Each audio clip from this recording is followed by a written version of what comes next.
welcome to episode 48 of Coffee and Co-Read, your source for all things literary with Catherine and Kristen, where we believe there's nothing better than a hot coffee and an awesome book. Join us for our virtual book club where we take one book a month and dive into all the drama, adventure, and romance we can find. Hi, Catherine. Hey, Kristen. So last week we talked about our favorite tropes. So this week we thought we would dive into our least favorite tropes. And we have, I think, mentioned them on occasion, like when one pops up like in a book. Yeah, we're like, oh my God, I hate this trope so much. And we were actually just like talking before we were recording and saying how like this is one of the reasons why we love reading books together and reading the same books is because all of our trope stuff that we like is pretty similar. Yeah.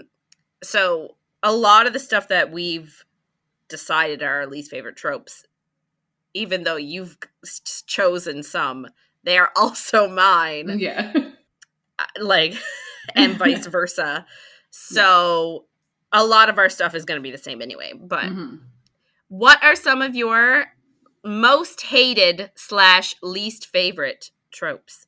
Okay, so I have a bunch, but I think one of my least favorite ones is unnecessary pregnancy. And like, not to get into a spoiler, but I'm talking Farah. Oh.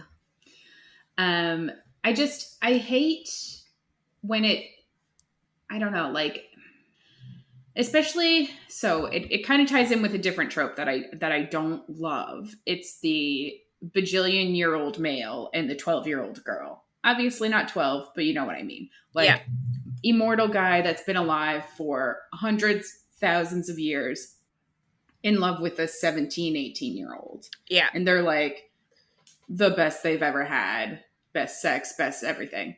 So I just feel like a lot of writers with that kind of relationship don't let the females grow up and have a life. They're like, and now you have a child. So, and like, not that there's anything wrong, obviously, with having children. I'm obviously not saying that. But there's also people that don't want children. And like, I don't know. I don't think it's necessary in a lot of stories. And a lot of times it's like completely out of left field. And you're like, why is this happening? Like, what is the point? So anyway, don't love that. One that ties in with this book is one that I talked about a lot last week. Is virgins who have amazing sex immediately. Yeah. I hate it. Like, I don't know about most people, but my first experience with sex, not great. So I just feel like virgins in books are placed on pedestals. Yeah. And I know I've had this rant a million times. No. Rant. Preach. But they're put on pedestals because like they've never been with anybody. And especially this book, he was like, I'm the only man who's ever touched you. And like, that's such an amazing thing. And I'm like, I hate it. And then they have sex and it's amazing. And I hate that. And like, this one even kind of gets into like the first time you have sex with somebody, even if it's somebody that you love, like, I don't know about other people, but it's not amazing the first time. No. Unless you're an amazing communicator. But I feel like it takes a while to like learn each other's rhythms, regardless of whether you're a virgin or not. Your first time together, like, again, regardless of whether you've had sex once or like 1,000 times, your first time with a new partner is always going to be challenging because you don't know what they like. They don't know what you like. Like, you just have no Scooby-Doo clue, like, what... You have no idea what they're like, what they want, and like what each other's rhythms are, and like, you know, sure, being an amazing communicator is great, but I feel like there's still going to be some awkwardness regardless. regardless of communication, if you both end up like having a great first experience because of communication, it's still going to be a bit awkward. Yeah. And like, usually the first time you're having sex with somebody, you're not as open about what you like No. anyway. I don't know. And like, I'll praise the people that are honestly envious. Wish I could be like that. I've actually heard from, so like people that I know that are older, not old, just older than me, that have gone through divorce and are in sort of like their second sort of their a rebirth, we'll say. I've heard from, and not just one person, I've heard from several people that say that they are like, the older they get, the more comfortable they are communicating their needs, and end up having a lot better experiences like very early on in their new relationship because of that. That makes sense. Yeah. So yeah, I don't like the whole virgins trope. Not that I have anything wrong with like people waiting and being a virgin, and like if that trope resonates with you, amazing. And I feel like that's kind of what we have to say about everything now. Like, we know some people love these tropes. Yeah. And we're not bashing the trope. We just don't favor it. Exactly. Another one that I don't like is when like a woman is not like other girls. Yeah. It's just it just pits women against each other, which I think was a really big thing. Like when we were younger, it was a really big thing. And I always wanted to be different than other girls. I didn't want to be like always dressing up. I wanted to be like really fast to get ready and like all that shit. And like I'm embarrassed about that now, and I hate that I was like that, but it was how our culture was. Yeah. And I do feel like it's changing, but in books I still find that a bit cringy because it does remind me of like me trying to be different in high school and shit. So like, when you say that you were trying to be different, so you tried to be like really quick to get ready, did you prefer to dress up and you just chose not to so you could be different? Or is that like, or because I thought you were sort of I always considered you sort of a laid back, like, yeah, that's a good question. Low key, low maintenance. Yeah, in terms of that. Yeah, and I think I've never really been what we would call high maintenance, but I don't know if that is like, I think that's part my personality, but I think it's also part like how I behaved and grew up. Like, I do think part of it is like me always thinking like, I'm not a girl that wears pink. I'm not a girl that wears dresses. Like that kind of shit, which is so foolish. Like, just, yeah. It's just like wear whatever. Well, it's like the Bella Swan scenario, right? Like, she was pale and she was awkward and she always wore flannel, and in the movie she had on like bowling shirts, and like she was alternative. And like, you know, of course the vampires found her interesting because she wasn't like other girls. Yeah. You know what Which is like, and there's nothing wrong with that either. I don't know. I just feel like, and this is like maybe getting a bit off track, but I feel like it's hard to, when you're younger and like say when you're in high school specifically, it's hard to do different things without being teased. So you figure out what you do and then it doesn't really change. And I feel like it still hasn't really changed for me. Like, I still wear the same types of things and like I'm fine with what I wear. But like, I would feel weird if I like went into work and wore a dress. I think that would be very odd for me, and it shouldn't be. Like, I don't, it's just, and it's the same thing with like, I don't know, I feel like some days I want to be goth and I'm like, can't do that. That's a bit too far in the other direction. And like, I just feel like everybody should just be able to do everything. And I do think that like society is kind of getting there. And I do think younger generations are probably better at that than we were. But when we were in school, it was very much, you're in this category. But like I also feel like now that it almost goes the opposite way, right? Like it's like the more laid back and like casual, effortlessly beautiful and casual you are, the better.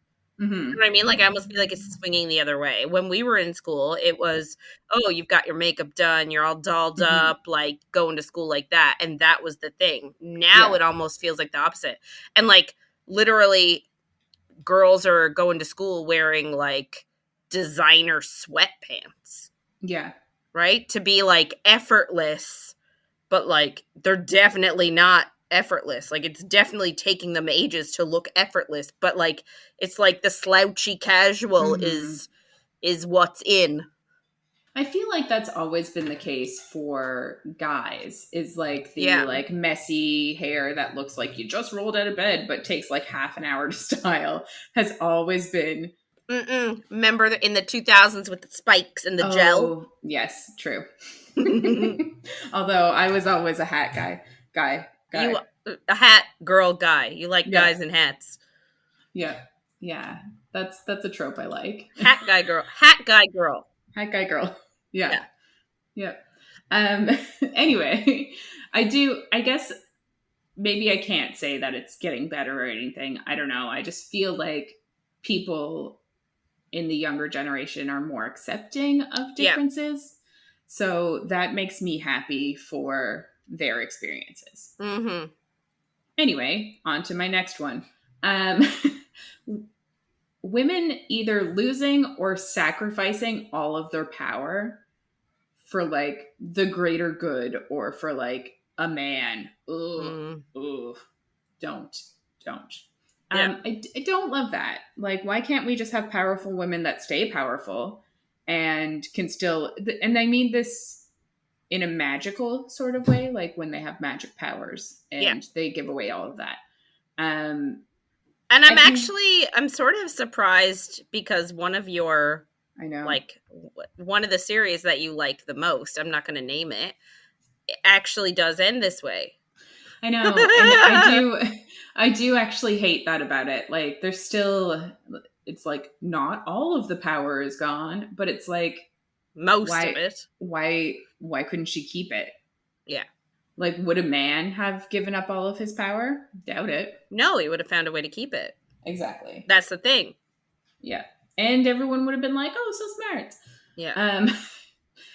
Another one is, and I know this is a common one, but it's miscommunication tropes.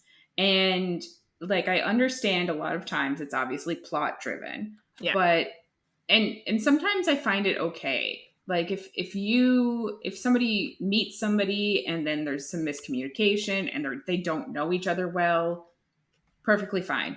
But if you are dating somebody or you're their really good friend and a simple conversation could fix this, I don't understand how it can just go on for so long in books. Because I'm like, I would just talk to them.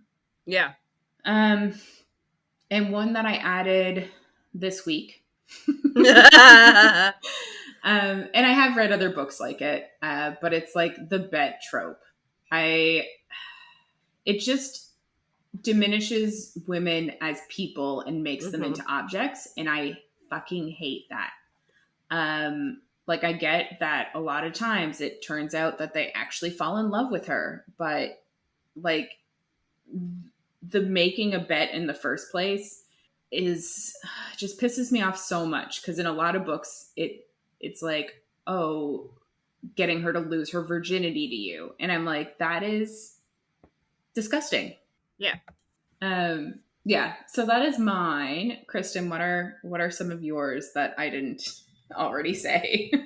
Yeah, so obviously like I have a lot of the same ones. I'm not as mad at the miscommunication one. Like if it's something stupid, I do have issues with it, but for the most part, like we've already said before that I'm a massive Nora Roberts fan, and that is 95% of the issue with her. It's like, oh, the character didn't tell me he loved me. Oh, I'm so mad. And then there's like this declaration at the end, and it's like, I do love you. And it's like, oh, okay. So everything's good. Yeah, it's like just have a conversation, and that I don't like that is 95% of Nora Roberts books. So like I'm not as mad about it as you are. I don't like when it's super obvious though. Yeah. One that I really dislike that happens a lot in, especially I find like werewolfy type books, is like the woman or / girl, because a lot of times it's like a 16 to 18-year-old girl who's like dismissed or disregarded by her mate and like disowned like by her mate, and then she doesn't have a mate and she's cast out, and then she meets this new man who's even more powerful than the first one, who realizes how special she is. So like sort of leading into your like special / different woman sort of thing. But like first she has to endure this like heartache of being dismissed by the man she thought she should be with. So like that really bothers me. I don't like that at all. I'm like, why does she have to be heartbroken first? Yeah. Like, why can't she be a confident, happy person? And then find the love of her life, and just it makes it all even better. Yeah. Like, why does she have to be heartbroken first or unhappy? I also really don't like the doing something just because they have to trope. So like it happens like, again, I'm referencing Nora because it's like I have a breadth of knowledge about her, so I can most easily pull from. So like she has this one book called Born in Ice. It's part of like a series called the Born in series. And so this girl runs a bed and breakfast, and this author guy, like this writer, comes to her bed and breakfast in like the middle of like Ireland, and it's like rural Ireland, and stays in her bed and breakfast for like 3 months or something like that to write his book. And at the end of the 3 months, he's like, I have to leave. And then they develop a relationship, and he loves her and she loves him, but he's like, no, I still have to go. And she's like, but why? And he's like, because I just do. This is my life. Like, I don't stay in one place. I go from place to place to place. Yeah. And that's literally the entire conflict. She has to stay and he has to leave. Why? Because I just do. Yeah. It's like the answer, like, why? Oh, just because. And then at the very end, he like realized, oh, why do I have to leave? I don't. I can write from anywhere. And then he literally turns around and goes back and is like, oh, I love you. We're going to get married and we're going to have babies. And I'm going to put down roots. And it's just like, why couldn't you figure that out 10 pages ago? Yes. It's like the whole leaving is just, I just don't like that. The whole like, oh, I have to do this just because. Mm-hmm. That is stupid to me. I also really dislike, and I think it's obvious, the teacher-student thing. Yeah. Like, this is one I don't necessarily agree with, but I'm not a teacher, so. Yeah. This is life differences. And actually, just to bring it home, there's actually a case going on in our city right now of I don't know, she's like 28, between 28 and 30, this like 28 and 30-year-old teacher, and she worked at a local high school, and now she's up on charges for inappropriate touching. Yes. So, like, obviously in real life, I do not like this trope. No. Like, it's completely different, I think. Mm-hmm. And I also completely understand, like, as a teacher. Yeah, it just hits closer to home. It's icky. And, like, that case, obviously disgusting. Yeah. It's not okay. But obviously, I have a soft spot for Vampire Academy. Yes. Yeah. And that is exactly what it is. And I fucking love it. Yeah. And like, I don't hate it in that instance because it's not a direct teacher. It's more like a mentor trainer sort of thing. So I can almost look past it a little bit, especially because it's not real. Yeah. But like, you'd be surprised how many books exist that are like professor student, like teacher student. Like, there are so Professor many. student is not so, like, when somebody's underage, I don't like, obviously I don't like that in any type of thing. Yeah. That is grooming, and I can't get behind that in any way, shape, or form. It's not great. But like, professor student, I find a bit hot. It's not as bad. But like, we talked about this before, but like Pretty Little Liars, Ezra and Arya, yeah. Like, I watched that when it came out because I don't think I had started teaching, and so yeah, watched it, loved it, rooted for them. Now looking back on it, and like, I've rewatched it recently just to be like, and holy shit, that is problematic. And I hate it, and it's creepy.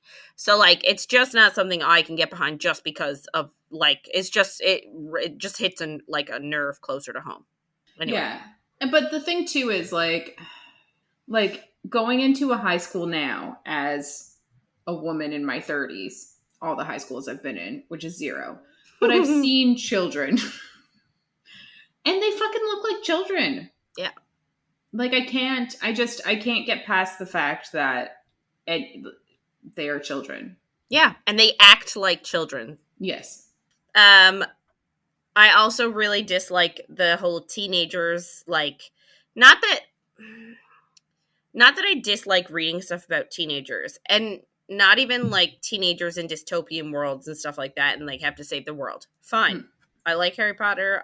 There's a whole bunch that I've read that I like. My issue is when teenagers like act like they are adults and like don't make any teenage mistakes.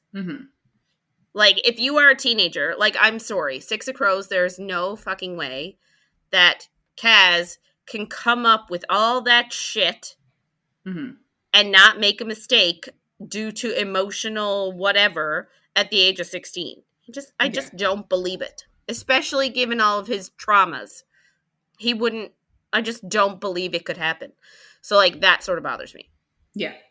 The last one is one that I need to, like, I'm predicating it with, I do like it, but I almost don't like that I like it because it's problematic. And that's, like, the possessive guy trope. I almost feel like we could have an entire conversation about ones that we don't like that we like. Yeah. Because, like, I have so many that I'm like, I love it, but I shouldn't. I don't. So bad. Yeah.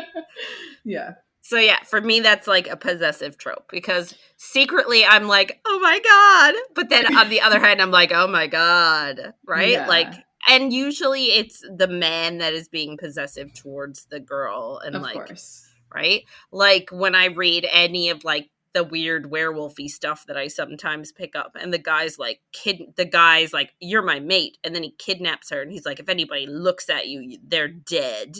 And you're like, ooh, but then you're like, oh, yeah, you know what I mean? It's like, that's not.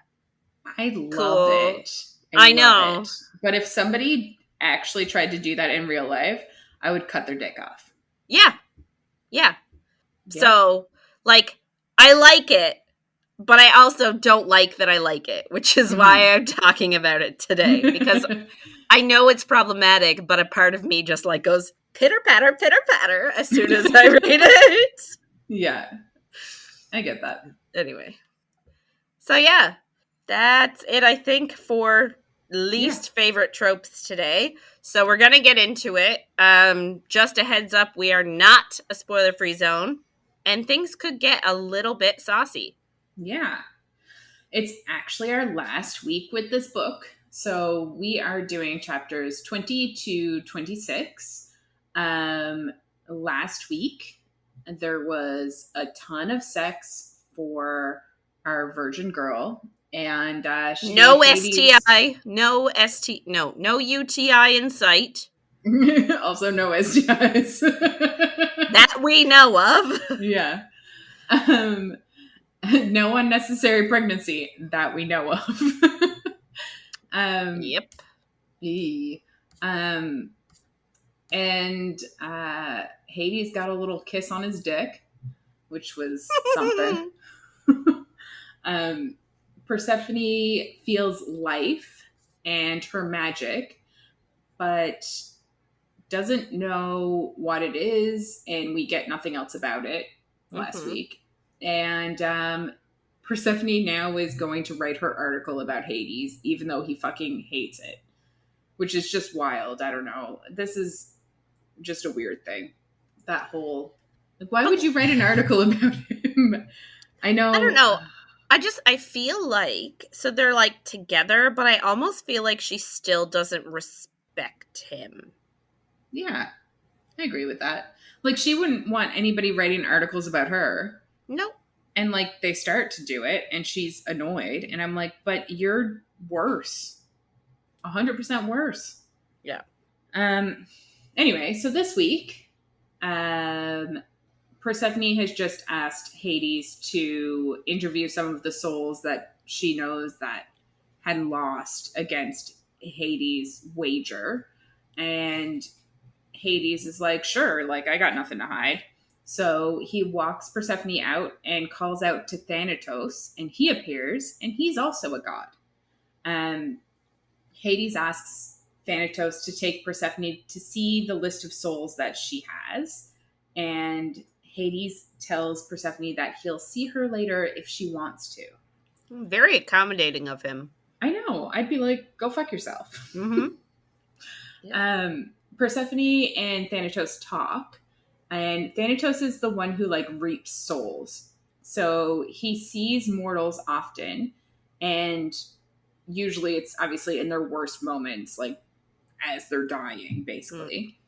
So he does understand mortals more than, I guess, the regular god would. Yeah. Can I just, like, I feel like that would make him a very busy man, and yet he's taking time out of his schedule to show her around. Yes, you are correct. What about all the people that are dying right now? I don't know. Maybe he has somebody to help him. He's got an assistant doing it. It's fine. He must. Maybe nobody's allowed to die when he's not around. So, like, I'm sorry. Were you planning on dying today? Oh, you're gonna have to wait until tomorrow. Yeah, basically. Thanatos is off today. It's Persephone's fault. So, he tells Persephone that he wanted to meet her because the souls speak highly of her. So we're assuming that these are the souls in Asphodel, which makes sense. Then Persephone shows him the list of names, and he frowns at them, and he asks, like, why does she want to see these souls? And she says, because of the deals that Hades made. And he agrees, obviously, because Hades asked him to, and he tells her he'll take her there, but he thinks she's going to be disappointed, which is like your first clue. Well, it's not even the first clue, if we're being real. So he teleports her to the Elysium Fields, which is known as the Isle of the Blessed, and it's reserved for heroes and those who lived a pure and righteous life dedicated to the gods. And that's what Persephone knows about it. Sounds nice. It does, which is interesting, because he was like, you're not going to like these souls, so, like, why are they in such a nice place?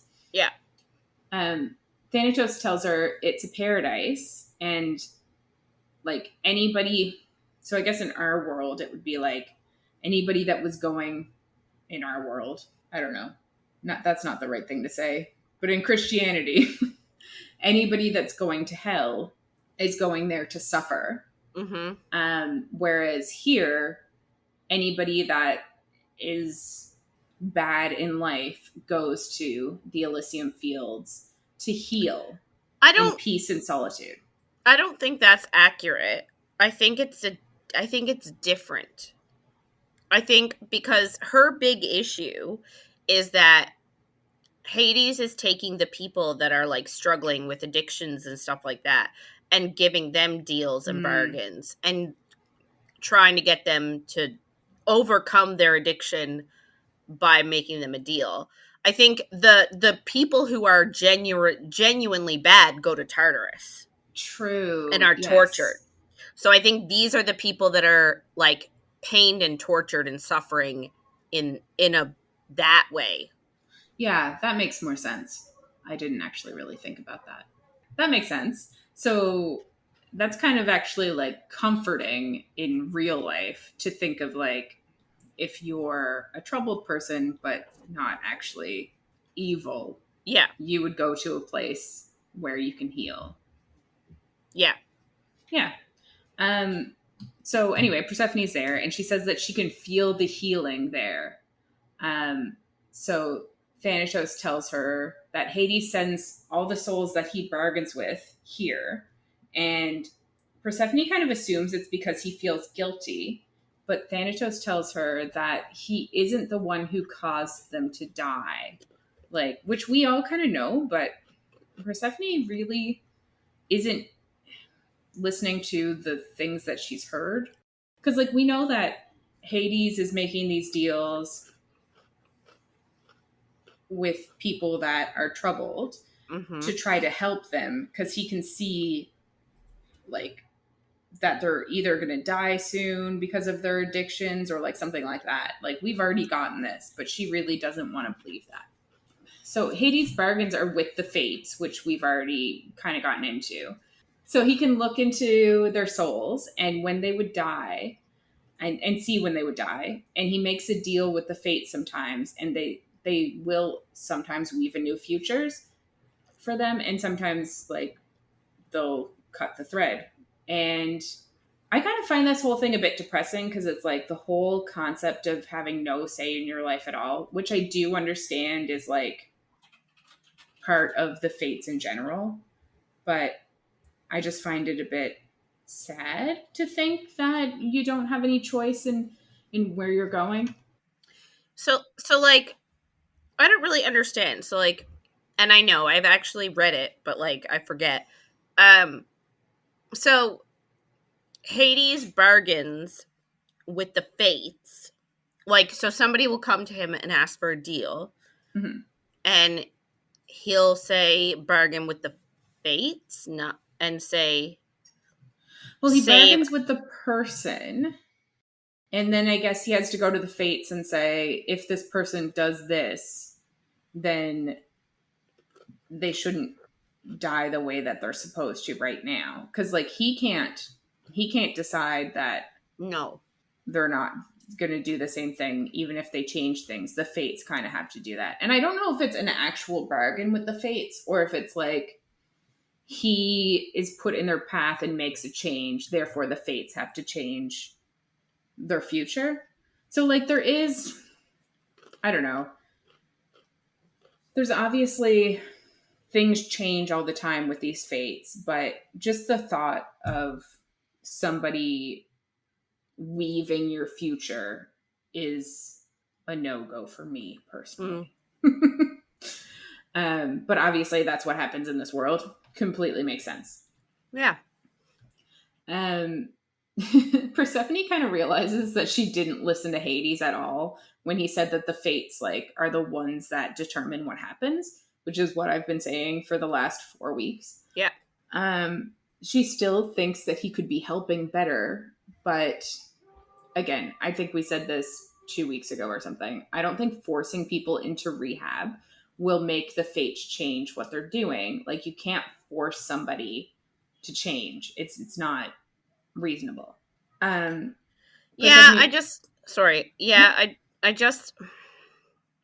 I feel like again she's reacting to this in a very naive way. Right? Like, oh, you should be helping them in rehab. Sure, but what if that's not something they're prepared to do? Yeah. What if they don't want to? Yeah. Like, obviously they're troubled. Like, yes, helping them in life would be the best option, but a lot of people that are troubled don't want help and can't accept help. And you can't just force them to. You can't So force someone to. You can't force someone to change. no, exactly. And I do think that this is one of those moments that's like Persephone is very ignorant of human nature because she was stuck in a greenhouse for 18 years. Yeah. So that's not really her fault, but it is a failing of her as a person, really. Yeah. Um, yeah. So she does think that his deals are nobler than she gave him credit for. But she gets pissed that he didn't tell her, and I'm like, he did. I don't understand. Like, he didn't give her the exact specifics, but Mm. at the same time, all he does is ask her to trust him. Like, that's literally all he says. Like, I want you to trust me. Yeah. Like, he wanted her trust when he told her about Adonis. He wanted her trust, like, when he told her about the deals. Like, he just wants his word to mean something to her. And as of right now, it doesn't. Yeah. Yeah. She kind of says that out loud, I guess, and Thanatos tells her that Hades isn't in the habit of trying to convince people that he's a good god, which I do also appreciate. Like, it's not his job to make you think that he's a good person. Yeah. Like, but now I will say, like, he directly contributes to the contrary. yeah, which I think is fine too. I guess. You kind of need to, like, I guess if you're going to be the god of the underworld, you need people to fear you, and you don't want people to think, oh, he's a little soft-hearted little bean. Yeah, and I guess, like, the whole thing is he doesn't care. Like, he has Yeah. his little circle of friends. It's almost giving off Reese vibes a little bit, like, oh, he's the bad guy, but he's not actually the bad guy.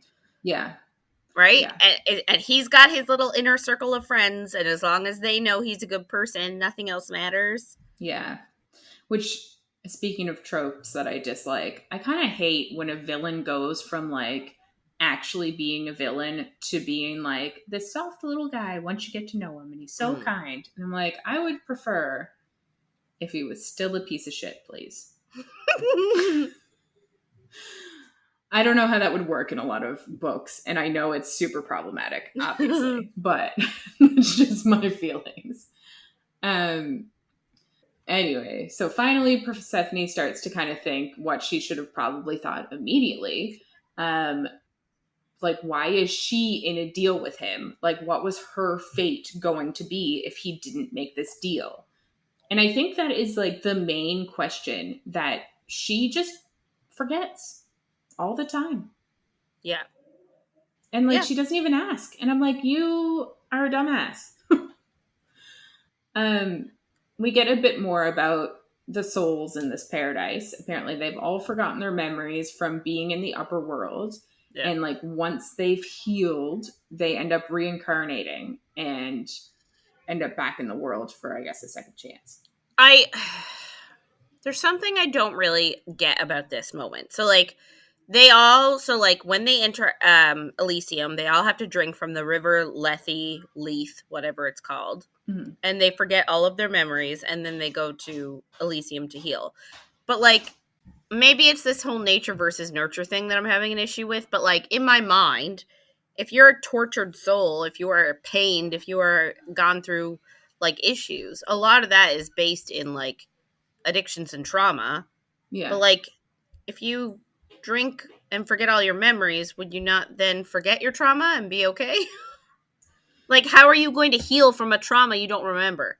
Yeah, I do get that. But I guess, like, part of addiction is, like, often if there's addiction in a family, it'll be passed down. And it's not just, that's more like nature. It obviously has nurture as well. I just feel like it's not a well thought out idea. Yeah, I guess the other, and this is what I thought you were going to say, was like addiction is often, and I know some of this isn't even addiction, like some of the deals aren't necessarily based in addiction, but addiction is both nature and nurture. Like, if you have, I don't know if it's actually a specific gene, but, like, if you have a gene for addiction, I'll say, then you're not necessarily going to lose that just by losing your memories. Like, I know trauma does obviously affect it, as well. But there is a part of it that is biological too. But I guess again, like we're diving into the whole nature nurture argument, which is, yeah. I think, a bit of a large concept for us to tackle in one episode. Yeah. And it's also like, what is a soul? Does a soul have any biology to it? Or is it just, yeah, is it the essence of the person? yes. Or is it just like energy that gets put into a person and then develops whatever their nature would have been based on their parents? So Yeah. obviously I don't know what a soul is. So I can't answer this. Yeah. Anyway, We it's love just science here. we do, and we love a good tangent. But Yes. yeah, this was an idea that sort of it bugs me slightly because like I Yeah. don't understand how they're healing if they don't remember their trauma to heal from. Because Yeah. like we said, like I do understand this. Yeah, okay, sometimes the addictions are science based and like learning how to overcome that as a soul, like maybe yeah, they do forget all their memories, but maybe they still possess that trait of addiction. Mm. And like if they still have that addictive personality trait, then yeah, I can see them trying to overcome that in the Elysium Fields.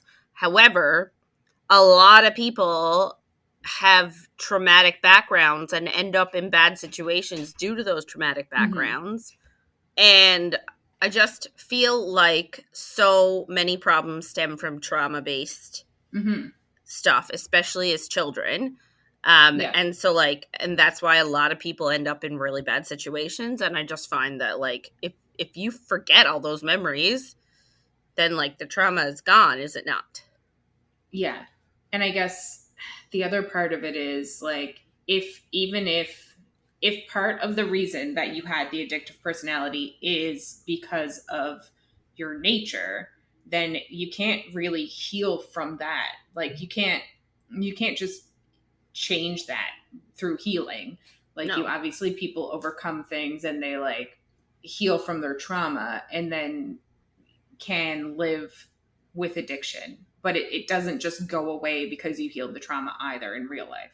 So yeah, it's very, I don't really understand that well either. Anyway, back to Persephone, who is not having these deep thoughts. Thanatos tells her that some souls are going to reincarnate within a week, and Asphodel is having a celebration. And she tells him, because she is all knowing and she tells people what they should do, that he should go. But he thinks that like the souls won't want their reaper to be there in their midst, which I do understand what he's saying. Yeah. But at the same time, like, you also can't assume. You can't please everybody. And like, granted, there's got to be millions of souls there, considering it's the only like town, quote unquote, we've heard of. So like, maybe some of them won't want him there, but I bet you a lot of them will. Like, he seems like a cool guy. I don't know. Well, and also like, people die in so many different ways. Like sometimes death isn't a bad thing for people if they've been in pain and struggling. Like sometimes people are ready for death. We're getting really deep here today. Jesus Christ. Anyway, so yeah. We're really getting into the hard issues. Nature versus nurture, like assisted deaths, maybe, like Jesus Christ. Yeah.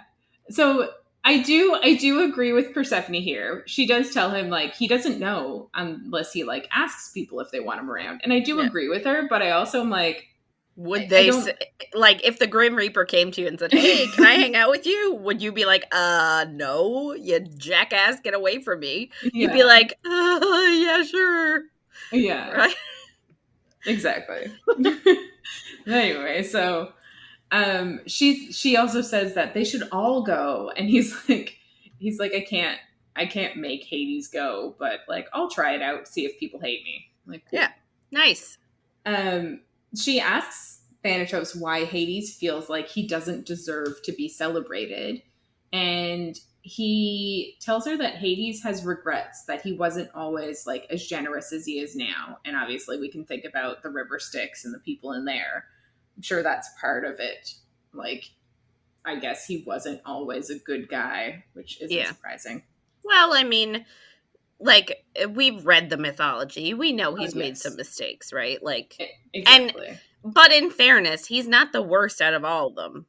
No, that's Zeus. Yep. Going around killing people, raping people, like, he's cursing people. That's all him. Yeah, exactly. Persephone decides that Hades is going to have a party and start to feel better about himself. Like, so naive. So naive. But he loves it. Yeah. Yeah, that's true. I guess. Anyway, she ends up going to visit Hecate to tell her plans, and she also tells her that she can sense life, and this is the first time we're actually getting anything about her powers since the day after they had sex. But anyway, she asks Hecate to help her harness her power, and she agrees. Persephone goes home that night, and overnight she writes her next article.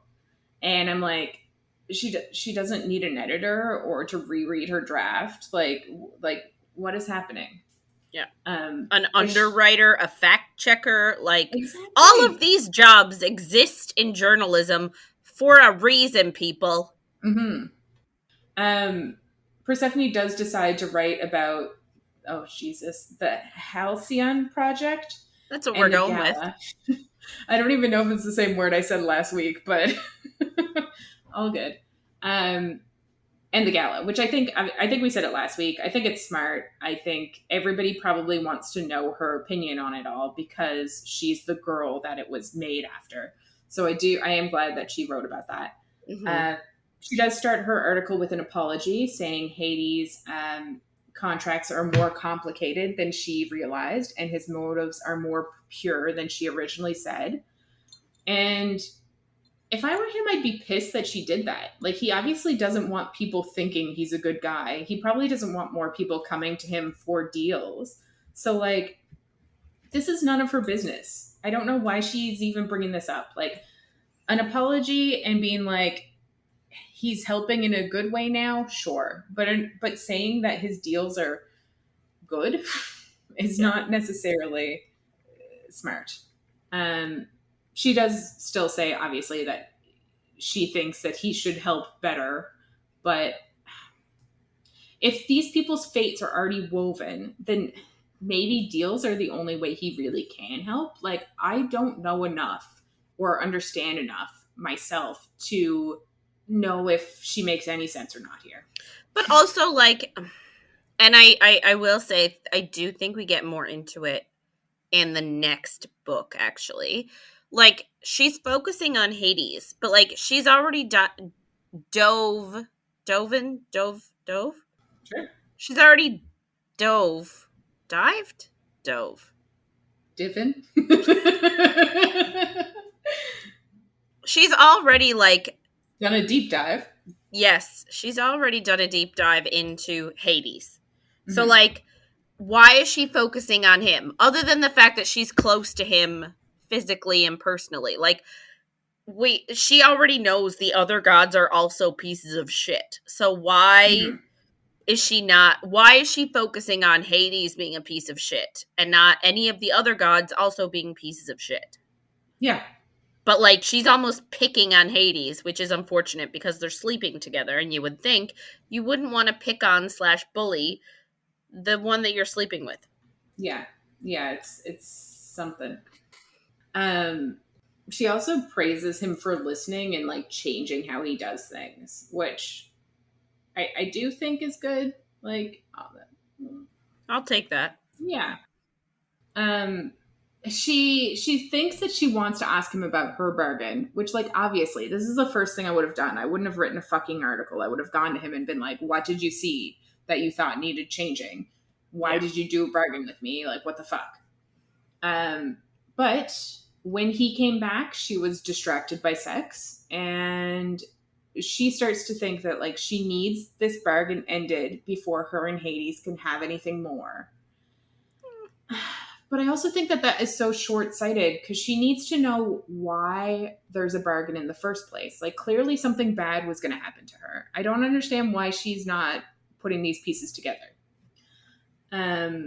Anyway, so Lexa shows up home after a magical weekend with Jason and asks Persephone about the underworld. And Persephone is like shocked that Lexa knows that she went, but like everybody saw her leave with Hades. They were literally dancing in the middle of a crowded dance floor and then they just disappear. Like, what does she expect? It does make me wonder, like, what, like, Hecate gave her the mask and it was supposed to be so that her mother didn't recognize her, but I don't know if the mask did anything. It must have done something because her mother doesn't, like, find her and beat her up. Yeah, so, like, it must have done something, but maybe where Lexa sort of knew her true form. And she saw her get ready. Yeah. Saw her get ready, saw her with the mask. Maybe she could see through the glamour, I'm going to call it. Yeah, but she does say that there are, like, articles about how Hades leaves. With the woman who made him change his mind, with Persephone, because she's the one that wrote the article. So, I'm like, I don't understand. Plot point, plot issue. Yeah, maybe her mother did, like, not notice while she was there, and that's why she didn't come up and, like, drag her off. So maybe we'll say that. Could be. Persephone does tell Lexa that they kissed, but she needs to get to work, even though she stayed up all night working on this article. Like, why does she need to go into the office now? She's literally been working forever. Can I be honest and say this is another trope I hate? Because, like, the whole, oh, I can't tell. And then the guy being like, you didn't tell anyone, did you? And she's like, no, I'm discreet about our relationship. I'm not going to tell anyone. Like, that trope actually comes up. In this Well, right now, like, I feel like I'm not communicating this properly. Yeah, sorry, but, like, I don't really understand. So often in books, the girl's like, oh, I'm not gonna talk, that's private between him and I. I'm not gonna give you the nitty-gritty details because that's private between him and I know he wouldn't want me to tell everything about our relationship. Yeah. And, like, this whole, like, I'm not like other girls sort of thing. But, like, bitch, if you have a best girlfriend and you have sex for the first time, do not lie. You are spilling the beans on every single minute of that sex. Immediately. Yeah. We've done it without even it being the first time we've talked about it. Yes. Like, I'm sorry. I don't care who you are. If you are one of these people that have had sex and you have a best girlfriend and you have not recounted that sex to that friend, hit us up. Let us know. I'm excited to hear that you exist. Yeah, I agree. Because, like, there's no way she wouldn't, like, I just don't believe it. I don't either. Not believable. I completely agree. Lexa is her, like, best friend and she's not telling her. That's bullshit. Yeah. Also, is Lexa her best friend? Let's get into that again. Let's not. Yeah. Best friend because they're not best friends. Yeah, best friend because she doesn't ask questions. Yeah. Anyway, they're both going to meet for lunch, and they're meeting with Sybil, so they'll see each other soon enough. She slowly walks to work, reveling in the feel of life around her and her new magic, and she has plans to meet Hecate for a lesson this evening. So I guess that's good. And then Demeter does give her some edits to work on for her article that she wrote last night. So, like, I guess that's fine. I guess there is an editor or some bullshit. So, like, what, the editor-in-chief of the paper is editing her work for her? Is that what's happening here? That's what's happening, I guess. She's just that special, I guess. Yes, she is. So she's at the office, and Adonis corners her and tries to chat. And he is such a fucking ass. I, like, hate him. Yeah. He's a pervy perv. Yes.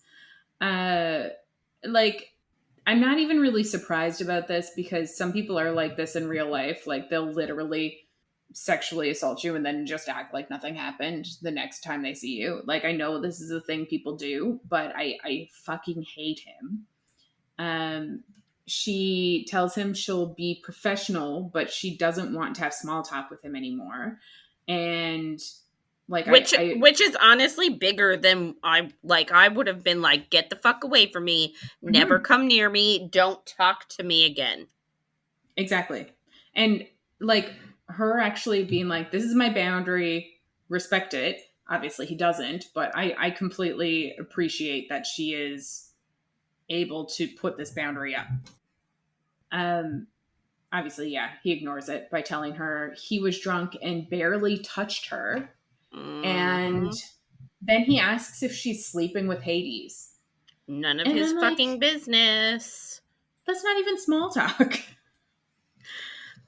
And also, is he the one that drugged her? Like, do we ever find out who drugged her? Like, for sure? Like, obviously, I assume it's him. No, I think the assumption is that it's him, and I think they assume, like, Persephone and Hades both assume that it is him. Yeah. But it's never come out. It's never, like, I don't think it's spoken. Mm-hmm. I guess.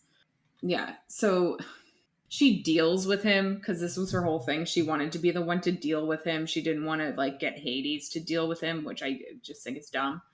But she tells him that he doesn't take responsibilities for his actions and that he's a predator, which I'm like, good job. Mm-hmm. It's true. Yeah. So he calls her a bitch. Lovely.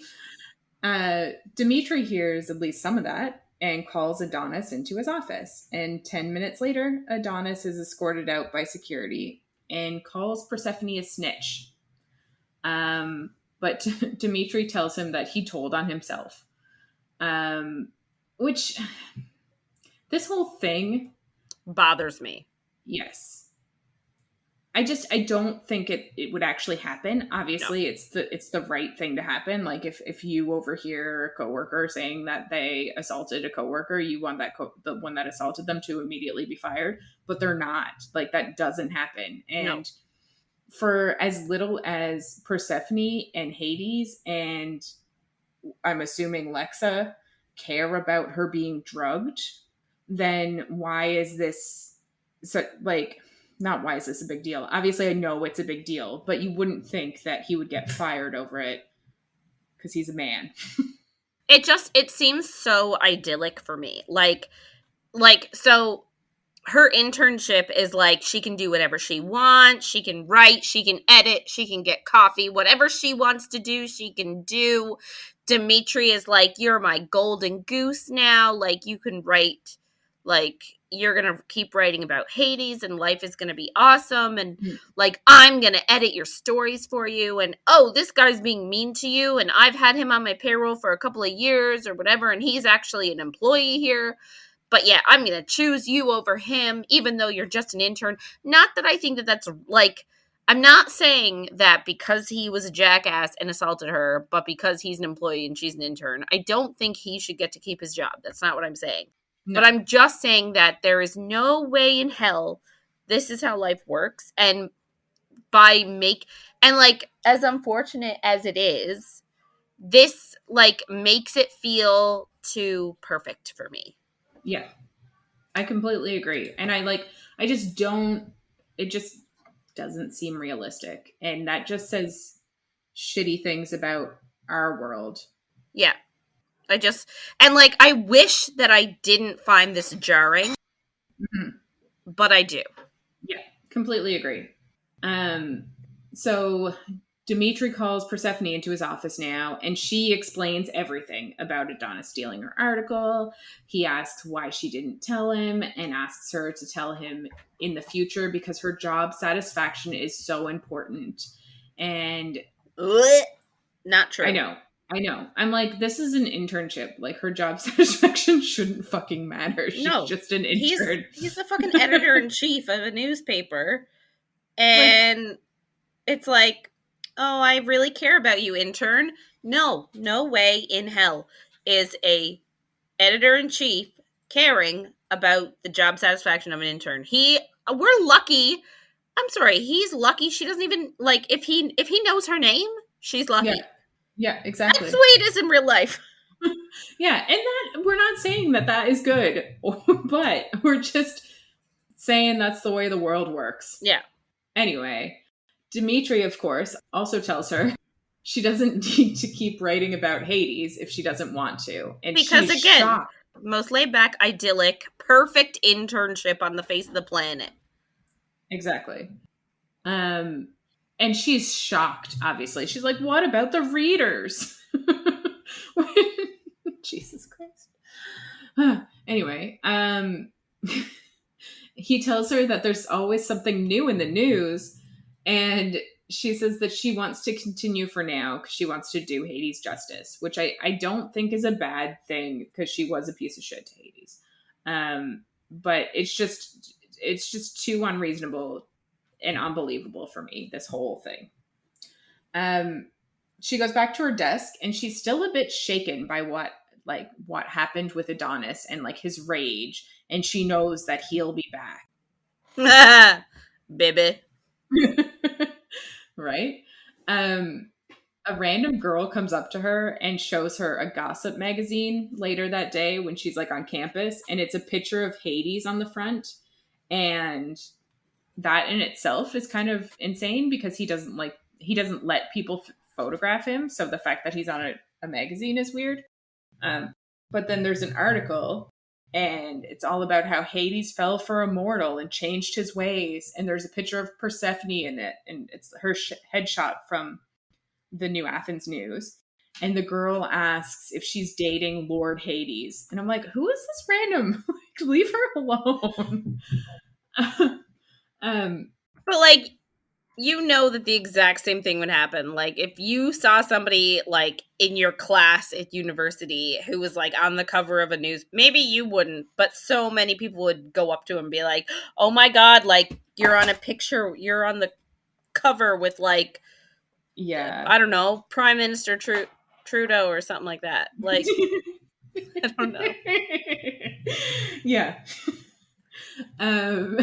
That's like true. Or like even more like, oh my God, you're on the cover with Tom Cruise. Like, are you guys dating? Like, you know, I do. Yes.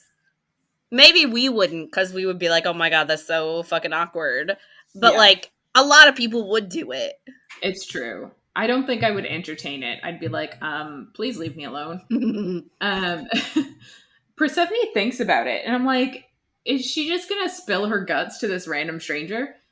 But she thinks that Hades called her his lover, but she thinks that she's a prisoner because of the bargain. And I'm like, a prisoner, really? But anyway, I'm like, any other word works better here. I just think she's being naive, but I've gotten into that a million times. She does have a decent response, though. She implies that it's like just gossip, but the girl thinks that it's romantic that Hades made the like Halcyon project for her. And she says he listened. He shouldn't be praised for something all men should be doing.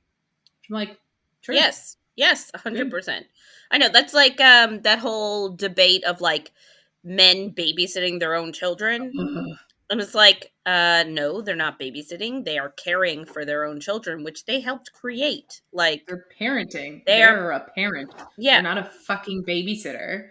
Yeah. And that diminishes men's roles in children's lives too, which like men should be pissed about. It's not even just about like the fact that everyone thinks that women are the only ones that should be working so hard with children. It literally diminishes what men do. Well, that's like too, in the school system and everything, like if you have to contact home, so many people immediately go for the mother first. Yeah. Like, my husband literally works from home, walks them to school, picks them up from school every single day. Mm-hmm. Yet, if I need to be called, if the kids are sick or anything like that, or they forgot their water bottle or lunch bag, they always try and call me first. Yeah, and you're in school, you can't even answer the phone. Well, and I have no service barely in my building, so like half the time it just goes right to voicemail. But like still, he is the one they see most. Yeah. And they still call me first. And it's like, why? Because I'm the mother. Yeah. Which is ridiculous. Anyway, I just feel like it's a similar sort of argument. Yeah. We really are hitting all the deep topics here today. Persephone also says that she would rather be respected by Hades than liked by him. And I'm like, both in this situation, both would be good. Yeah. But also, like, I feel like we can easily say he likes her. Yeah. I also think he respects her. I think that she's just thinking that Yeah. respect is different in this case because her idea of respect is him not having a bargain with her. But obviously, I think that is very short sighted because why is there a bargain in the first place?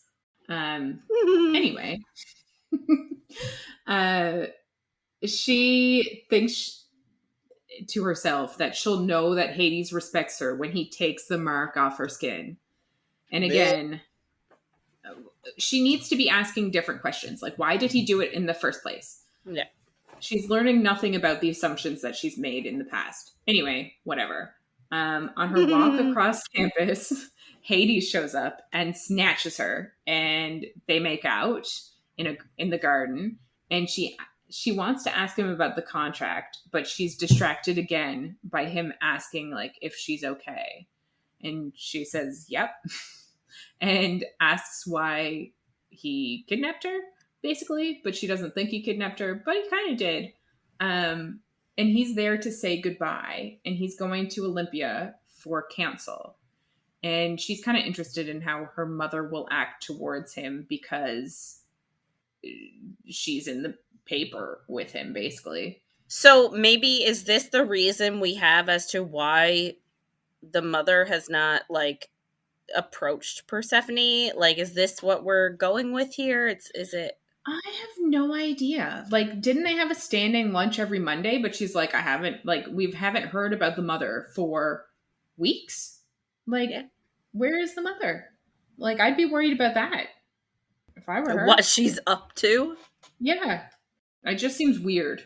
I don't understand why the mother hasn't, like, seen her in such a long time.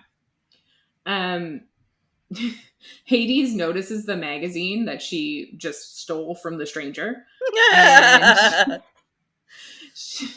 she asks if he just made the Halcyon Project to help his reputation, which is so foolish because obviously he doesn't care about what people think, or he would have like changed, like let people know that he's a better person before now, which he obviously didn't. And he point blank tells her he did it because he listened to her and she was right. And the words every woman wants to hear. Exactly. She tells him she wants to throw a ball in his palace for the souls. And he just agrees, obviously, because he is in love with her. Which I'm sorry, I will never understand how he is already in love with her when she has shown him nothing but disdain and like apart from her sexual attraction. Yeah. Like they haven't had any like interactions really that have not ended in a fight or something negative. Yeah. Like I did start reading his point of view, but I haven't gotten that much into it. But I'm like, I don't get it. And we get a bit more about it later this week, but it's just so weird. She realizes she didn't ask about the contract because she's afraid he won't remove it and they won't have a future and that would break her. Ugh. And I'm just like, why is it there in the first place? I'm like a broken record. I know, but I can't stop. But like, what I just feel like she needs to ask for clarification on one thing. All she needs to do is say, like, so with this bargain, essentially the bargain is she belongs to him, right? That's what happens if she doesn't like. Yeah, she's got to move to the underworld, basically. But like, I feel like all she would have to say is, does that mean I can never leave the underworld? Yeah. Like, because she is under the assumption that, okay, if she has to belong to him, if he owns her and, like, she has to move to the underworld, does that mean that she's a prisoner in the underworld? Not if he lets her go back and forth, like she's already doing. And loves. Yes. Yeah. I don't get it. I have so many issues. Anyway, Sybil, Lexa, and Persephone have lunch, and Sybil tells them that Apollo asked her to be his lover. But she said no because she doesn't want to share. And Persephone, like, is thinking to herself that she completely understands. I'm like, is that the point of this dinner, that they have that conversation? Like, I guess. Like, yeah, I would agree, but I also feel like if Sybil voiced that, it would help her case. Yes. This is a Yeah. continuing storyline into the next book, Yes. and Yeah. causes a significant like conflict. Oh, okay. Well, then, So breadcrumbs. I'll take it. yes, yeah, they're little breadcrumbs. Okay, I'll take that then. Yeah. They all plan to meet up for drinks and dancing on the weekend. Isn't she hosting a ball the weekend? Yes, she is. Yeah. So they're gonna great. I don't know. Ball one night, drinking, dancing the next night. It's fine. I guess so. Yeah. Even though that's not what happens, I don't think. Nope. I don't really remember. No, anyway, nope. Persephone goes to the underworld and she waters her garden, and then she goes to find Hecate for her magic lessons.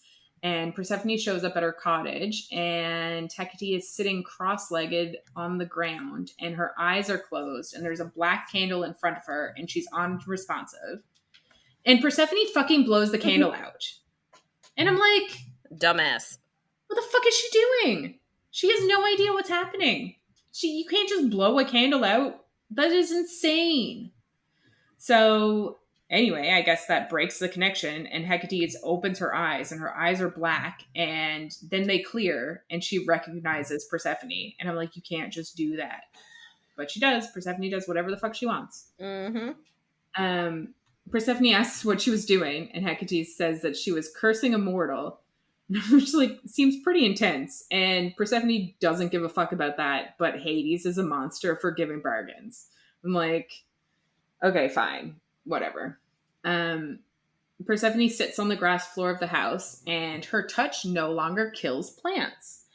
And I'm like, is this because she's had sex? I don't understand.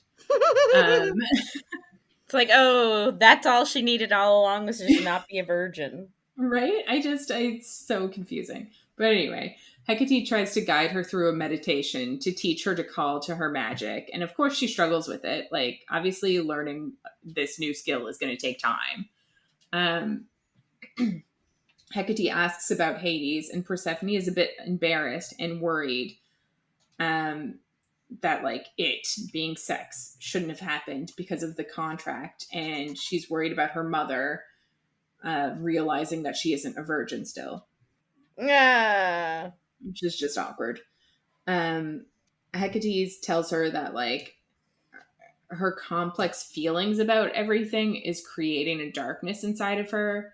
And Persephone knows that she's like always had a darkness, but it has deepened. And like, this is her anger. That makes some sense now. Yeah. I can accept it a bit better. Hades apparently was the catalyst for her darkness. And Hecate asks when she first felt life. And she responds, like, basically that it was after they had sex. And Hecate says that perhaps Hades created life in her. And I'm like, ew. Like does she specify, like, no, not a baby? Or did they just leave it at that? I think they kind of just leave it at that. But I do think, like, it's implied, obviously, that it's magic. It's not implied that it's a baby this time. Oh, great.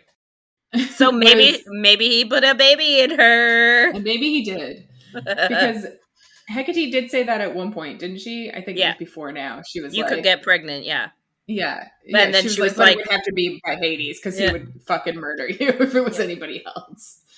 Anyway, so now it's the Friday, and Persephone goes to the palace to set up for the ball, and Hades still isn't back from Olympia, but he did send a gown for her, so she kind of knows that he'll likely be there. Hecate takes her to the rooms of the Lady of the Underworld to get ready for the ball, and obvious. That's interesting. Like, the thing that bothers me is that she is so oblivious. Like, it's anyone? Yes, that's what I was just saying. It's like a Feyre moment. Like, what? He's putting me in crowns all the time? Yeah. What? And it's like, oh, they're letting you use the rooms of the Lady of the Underworld, and they're giving you a crown to wear, and like, what? I don't understand. Like, how does he feel about me? And it's like, bitch, please open your eyes. Completely I don't agree. know. Maybe it's different when you're in it. Like, I don't know. When you're in somebody putting crowns on you. Yeah. I don't know. Maybe if my husband was putting crowns on me before we were married, maybe would have been married sooner. I don't know. Maybe you would be a queen. Maybe I would be a queen. Yeah. That's how that works, right? um, Nymphs bathe and dress Persephone in a gold backless, plunging thigh slit gown, Lovely. and she Sounds. feels like It actually sounds beautiful. it does sound beautiful, but she feels like she actually looks like a goddess, which is obviously a step for her. Mm-hmm. Hades shows up and admires her, and then he coaxes her into letting go of her glamour and like actually showing her horns and Mm-hmm. everything. Yeah. And they make out, but they can't have sex because if they did, they'd miss the ball. I mean, just hike your skirt up and take 2 minutes. 100%. Um, you can have a quickie. This is not, you don't need to stay there all night. And considering how awesome he must be at sex, she'd probably come just in the minute and a half. Yeah. Exactly. So dumb. He takes his glamour off too, and they enter at like the stop of the stop at the top of the stairs together. And it's like every movie ever where they like show up at the top and then they walk down, and I don't know, it's pretty cheesy. I do appreciate it though. Um she greets and hugs the souls, and she dances with the children, and then she dances with Chiron, and she dances with Hermes, who teases her and tells her she looks just as good as him, which I do enjoy. I love everything about Hermes. Right? He's amazing. Yeah. And he doesn't know if it's the dress or all the sex she's having. I love how like he is not afraid, no shame, like he's just not afraid to come out and say whatever he thinks. Yes, completely agree. I adore him. He's great. Um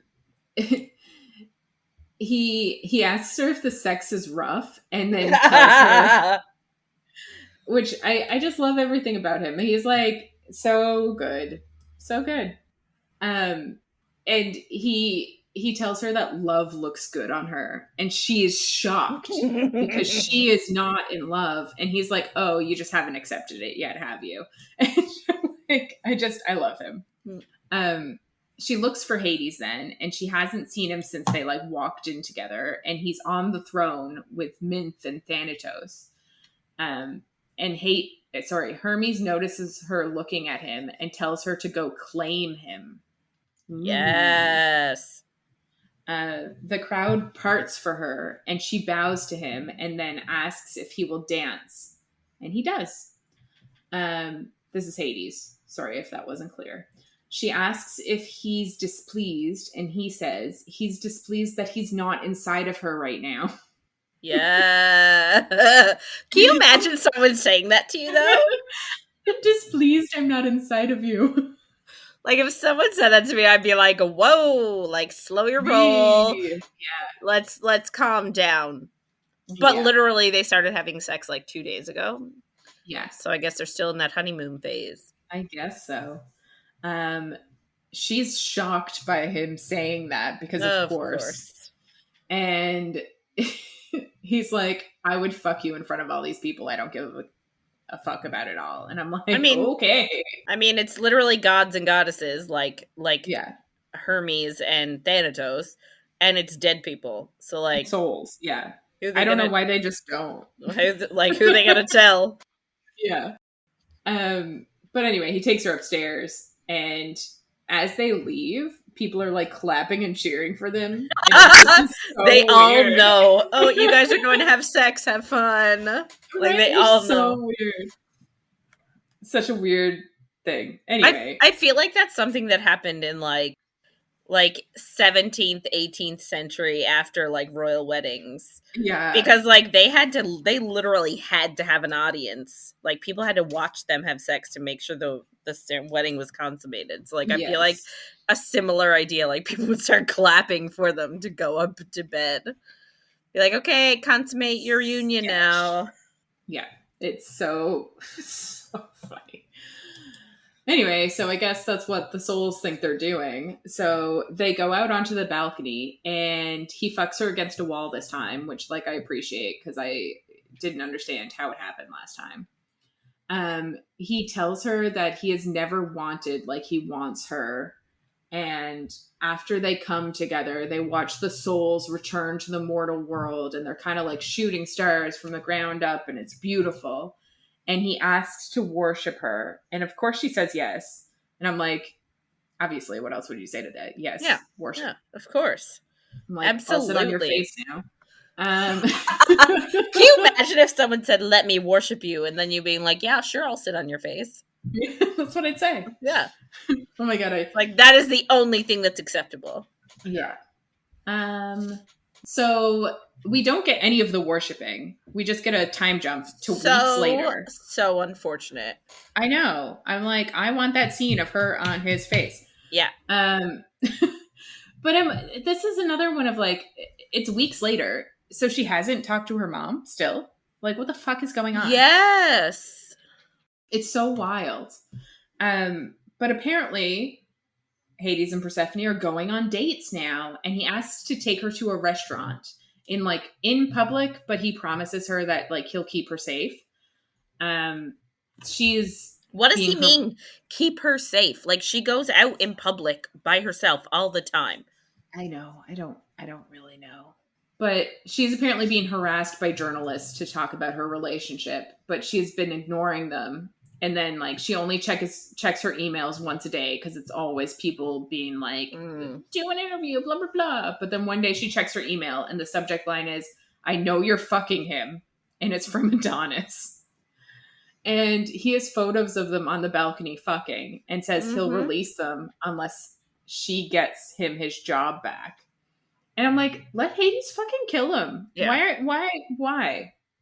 Like the only thing I can think of is like there's this deep-seated like pride issue with gods and goddesses, and maybe that's a problem. You know what I mean? Like maybe it's a matter of like her own godliness that is causing her to not ask for help, I guess. She immediately calls Adonis and he says Hades won't touch him because of Aphrodite. But like, I don't think that's true. If Hades, who does not like being like in pictures at all, goes to Aphrodite and says, hey, your mortal asshole took my picture while I was having sex in my dominion realm. Yeah. I'm sure she'd be like, go for it. Yeah. Like God to God, do it. Like for sure. And like think about it, really, Adonis is like what, maybe in his mid-20s. He's only going to be viable for her for maybe 5 more years, and that is nothing for a god. Like that's a blink of an eye. So like I don't know, I just feel like she probably doesn't have as much attachment to him as he thinks she does. Yeah. But the other thing with this, which is never brought up, is Persephone's glamour was off. So wouldn't her horns and shit be in this picture? Yes. But it's obviously not because of what happens later. Yeah. And also, if her horns were out, I think the main part of this would be like, holy shit, you're a goddess. I'm going to tell people, not, you're fucking him. Like everyone assumes she's fucking him. That's not a big deal. Her being a goddess would be the biggest deal. But anyway, she has 3 weeks to get him his job back. Odd number. Why 3 weeks? It is. It's so weird. It makes no sense. Yeah. She immediately goes to ask Demeter if he will take him back, and he just says no. He doesn't want Adonis working there because he was dishonest, which like fair. Yeah. But also it's just such like, I do kind of appreciate that she's like, fuck it, I'll just ask. Yeah. She doesn't want to tell Hades again, like we've said a million times, because she wants to fight this on her own. And she knows if like the photos come out, her mother will lock her up. And I'm like, but how? Like, she's also 22 years old. But like, also, can I just say, her mother hasn't approached her in weeks. And like it's all over the papers that they're sleeping together. Does her mom just not read the news? Yeah. It just makes no sense. But I'm also like, she's 22 and she's dating one of the big three. How is her mother going to stop Hades? Like, she's not powerful enough to stop him. Nope. It's just so weird. Yeah.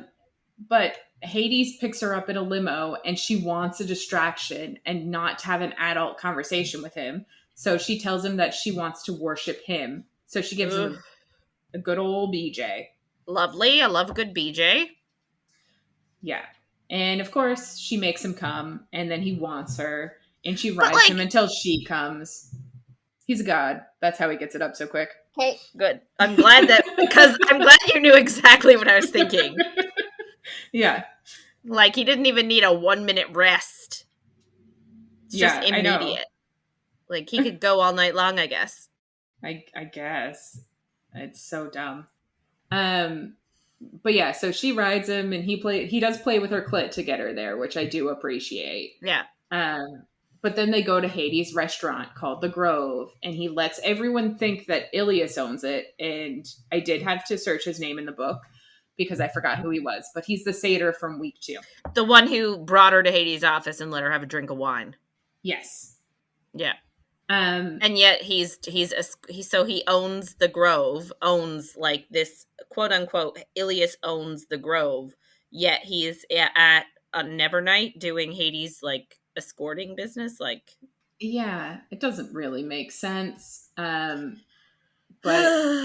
anyway, so much does not.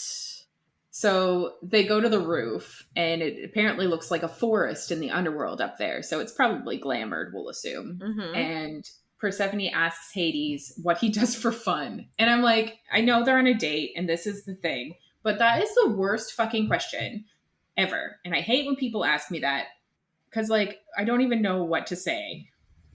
Read. And obviously, what? You read. Oh, read. Yes. Well, yes, that is obviously one of them. But anything else, I'm like, ugh. I don't have to worry about it anymore because I'm not dating. But I do hate when you're meeting somebody and you have to do all that dumb small talk. Yeah. He says cars, riding, and drinking. And she asks if he does anything not related to being the god of the dead. And he responds that drinking isn't. And I'm like, same, bro. Like, riding what? I'm assuming horses, because he said he liked horses. No, Hecate said he owns horses and likes them. But I'm like... I was thinking, like, her. Oh, her. Oh, yeah. They have sex a lot. They do, yeah. He's, like, always horny. Well, he's God. I suppose. So obviously then he asks what her hobbies are, and she tells him that she bakes. Which, like, does she?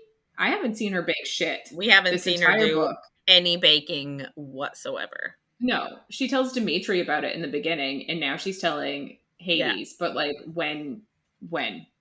Yeah. Anyway. Yeah, it's and we're nearing the end of the 6 months at this point. Yeah. Like, it is, like, we're at the end of the book, so we're nearing the end of the 6 months. So in 5 months, we have not seen her bake one thing. Yeah. If baking is your go-to, I'm sorry. If baking is your go-to, and if that's what you want your character to do, that should be sprinkled throughout. Yes, completely agree. Like, anytime that she's home with Lexa, why isn't she just baking? Yeah. We're chatting while I bake. Yeah. Anyway, he asks her to teach him to bake something, and she looks at him and realizes that she's in love with him. Of course. You're like, finally. Everybody else knew already, but continue. He asks her to spend time with her in her apartment since they're always in the underworld. And I do appreciate this a bit, but it's also like, I don't know. I know it's been a long time since you've dated people, but, like, for the last 6-7 years, I've lived alone and owned my own house. So anytime that I've dated anybody, it has always been at my house because you live alone. Yeah. Yeah. Why would we go to somebody's house if they have roommates? Like, it just doesn't make any sense. Like, yeah. I don't know. But anyway, he wants to spend time there. So anyway, so she's like, okay, I'm going to go to my house and I'll warn Lexa and you can go get ready or whatever. So she goes and Lexa and Jason are there and they're going to have like a little double date thing, I guess. And so weird.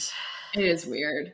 I get meeting her friends and shit, but still I think they could have transported themselves back to the underworld to go to sleep and have sex. But anyway, that's later. Hades shows up and he's in sweatpants and she's wearing pajamas, which I just thought was interesting. Like they never really had a conversation about like how casual this was going to be. No. I didn't think that was what they would be wearing, but it is. Whatever. Yeah. It's like a pajama party, but it wasn't stated it was going to be a pajama party. I guess her apartment is super cash. Yeah. As opposed to his castle. Well, that's true. She introduces everybody to each other and Lexa hugs Hades and she tells him she's pleased to meet him, but then also obviously has to put in a jab about like, if you hurt my friend, I'll kill you type thing. Which obviously she can't do because he's a fucking god, but I digress. Which Persephone... I'm not, like, can I just say that's not something that you and I don't think we've ever done. Like, I've silently judged. I would never come out and say to one of your partners, like, don't be a dick. Yeah. But also, I feel like I would kick the shit out of them myself. Yes. You don't need me to fight your battles. Yeah. I would help you. Anyway, Persephone teaches Hades how to make cookies and then icing. Which, can I just say, so I am a baker. I bake quite a lot. This is the most, like, blatant disregard for baking process on the face of the planet. They literally make decorated sugar cookies in, like, an hour. Not even. And, like, I'm sorry, if you are not a baker in real life, you got to make the dough, then you have to chill the dough for, like, an hour, then you got to roll out and cut out the cookies, which takes like ages. Then you got to bake them. Then you got to take them out. You got to let them cool until they're cold before you can ice them. Then icing them, if you're doing it right and doing it neatly, takes ages. Like this is a multi-day process. Yeah. Usually you make the dough, maybe bake them same day if you have the time. Then the next day at least you decorate. There's no way this can happen in an hour. No. And the fact that like she's apparently I don't know if so good is the right word, but like she showed off photos of her baking and icing to her boss who said it was impressive.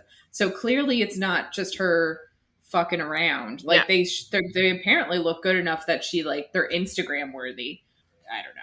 Yeah. It just doesn't make sense. But anyway, I think the only reason that she made icing was so that he could lick it off of her finger and they could both get hot and bothered by it. Mm-hmm. So he ends up lifting Persephone onto the counter and they make out, but Lexa interrupts them, which I think is kind of rude. Like, bitch, mind your business. But also, I always imagined it as an open kitchen anyway. So, like, I don't know. I just saw them, like, obviously seeing what they're up to because, like, I imagine them sitting in the living room and just seeing, just watching them seeing everything happen. That's so awkward and I hate it. Oh, so bad. Anyway, Lex asks if they want to watch Clash of the Titans, and Hades says yes, but he needs a minute to go. Of course he does. Rearrange himself. So then Lexa and Persephone have a bit of a moment by themselves, and Lexa tells Persephone that she's not allowed to have sex in the kitchen.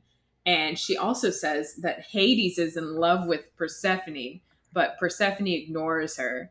So they all go, the four of them sit on the couch and watch the movie, and Persephone falls asleep on Hades' shoulder. And he takes her to her room and promises that he'll stay with her. It's cute, but I'm like, just go back to the underworld. Yeah. She wakes up to him kissing her, and he goes down on her, and then they have mind-blowing sex to the point that Hades loses himself. And when he comes to, he checks her because he's afraid that he hurt her. and she notices that she's crying. And why is she right? crying? And he just rolls her over so that her back is to his stomach and cuddles her and tells her that she's too perfect for him. And she basically falls back to sleep. And I'm like, wouldn't you ask what's wrong? Why the fuck are you crying? We just had some good sex. You're not hurt. You just said you weren't hurt. So what is wrong that's making you cry? That's not the sign of good sex. No. If somebody is crying next to you, ask them, please, what's wrong. Because it's... Yes. Yeah. It's just so weird. Anyway, she basically is almost asleep. And he jumps out of bed. And she's like, what the fuck? And she tells him to come back. But then Demeter tells him to get away from her daughter. Oh, fuck. And Persephone obviously tells Demeter to leave and that she is an adult. And of course, Demeter loses it because Persephone is her property. Mm-hmm. And Persephone can feel Demeter's magic building up to bring her to the greenhouse. But Hades tells her they have a deal, Persephone and Hades. Yeah. And Persephone has to stay until it's fulfilled. So Demeter demands that he removes the deal, but he responds that, like, it's a deal with the fates. Like, he can't just take it off. He needs to see it finished. Like, neither one of these women seem to understand that these aren't just deals with Hades. The fates are also involved, and, like, I don't know. It just annoys me specifically so much. Yeah. Demeter gets pissed at Persephone and then removes her magic from her. So, like, takes away her glamour and everything. And it's apparently painful as fuck. So Persephone is, like, in a lot of pain. And Demeter tells her that when the bargain is done, she will come home and never live this mortal life again or see Hades again. And I'm like, great parenting. Obviously, Persephone doesn't want to be stuck in the greenhouse again. No. So, like, I don't think she's just going to listen to her mother and go back after the deal's done. No, but I feel like Demeter is so, like, all powerful in her mind that, like, Persephone's not going to have a choice. Yeah, for sure. It's just, like, her being like, you're never going to live with mortals again or see Hades is, like, even more reason that Persephone's going to do everything she can to not do that. Yeah. But alas, so Demeter disappears after her proclamation and the glamour's gone and Persephone's horns are out and they look up and Lexa's in the doorway and she just says, what the fuck? Which is like, and good question. An appropriate reaction. Exactly. But, like, what is really funny, so, like, the next thing that happens, like, I guess Persephone, like, tells her, hey, I'm the goddess of spring, Demeter's my mother. And Lexa is, like, surprisingly okay with the fact that Persephone has been lying to her for years. They're not friends! So, like, literally the only explanation that Persephone gives Lexa is, like, she wanted a human life. And Lexa's like, yeah, I can get that, and then is completely okay with everything. Yeah. And I'm like, they are not best friends. No. Because, like, a best friend would be pissed that she wasn't trusted. Yeah. Also, I would just tell you that I was a goddess. But don't tell anybody. Yeah. Yeah. Anyway. FYI. Yeah.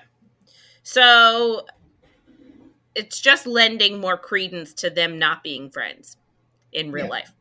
So, Hades actually helps her create a glamour again so that she can continue on with her life.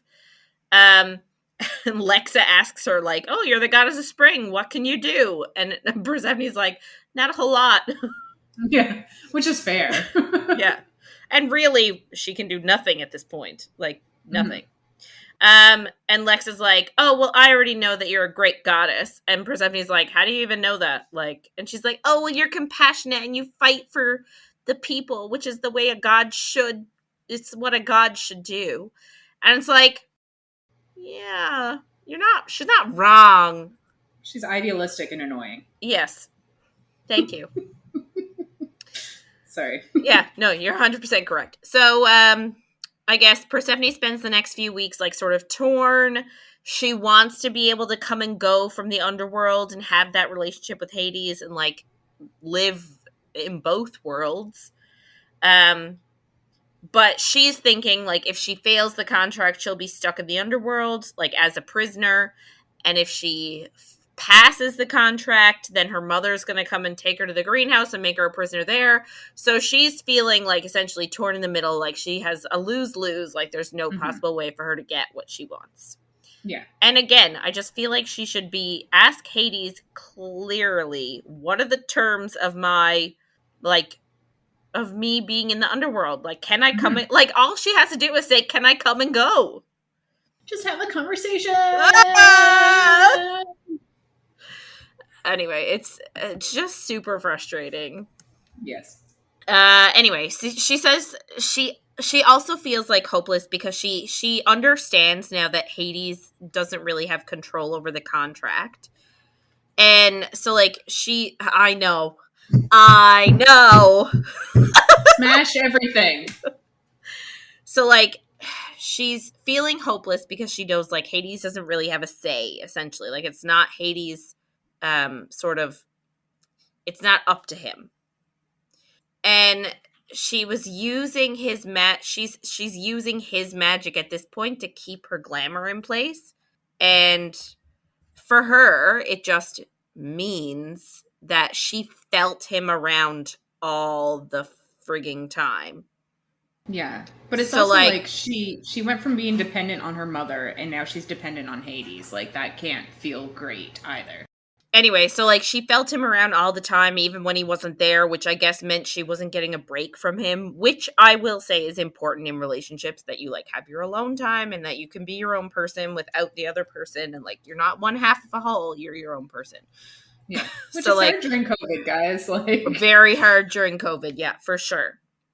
So, yeah, so she just feels him constantly, feels his presence because his magic is keeping her glamour, so... that's frustrating for her because she's already torn, and then at the same time she literally feels his presence all the time. So she shows up at work 2 weeks before graduation, so we're like 5.5 months in. And there's supposedly there's somebody there with a story on Hades that wants to talk to her. And, like, she's, like, walking into the office, and Valerie, the secretary, the unicorn secretary, you love her so much. I love her so much. She asks Valerie if she vetted her, acting as if she is not an intern. She's like, "Oh, did you vet her?" And it's like, "Excuse you? You're, like who the fuck do you think you are?" Exactly. Valerie's been there for longer than her.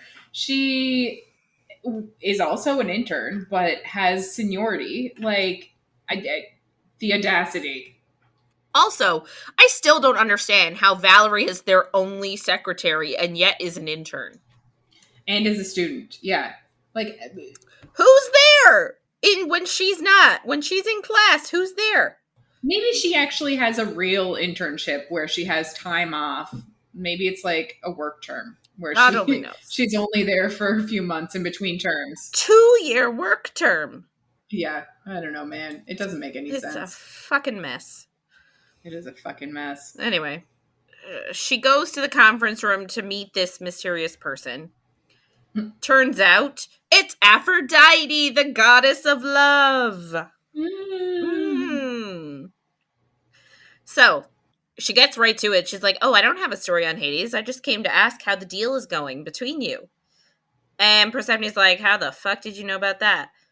And Aphrodite's kind of like, I don't understand her motivation, like, except for being a bitch at this point.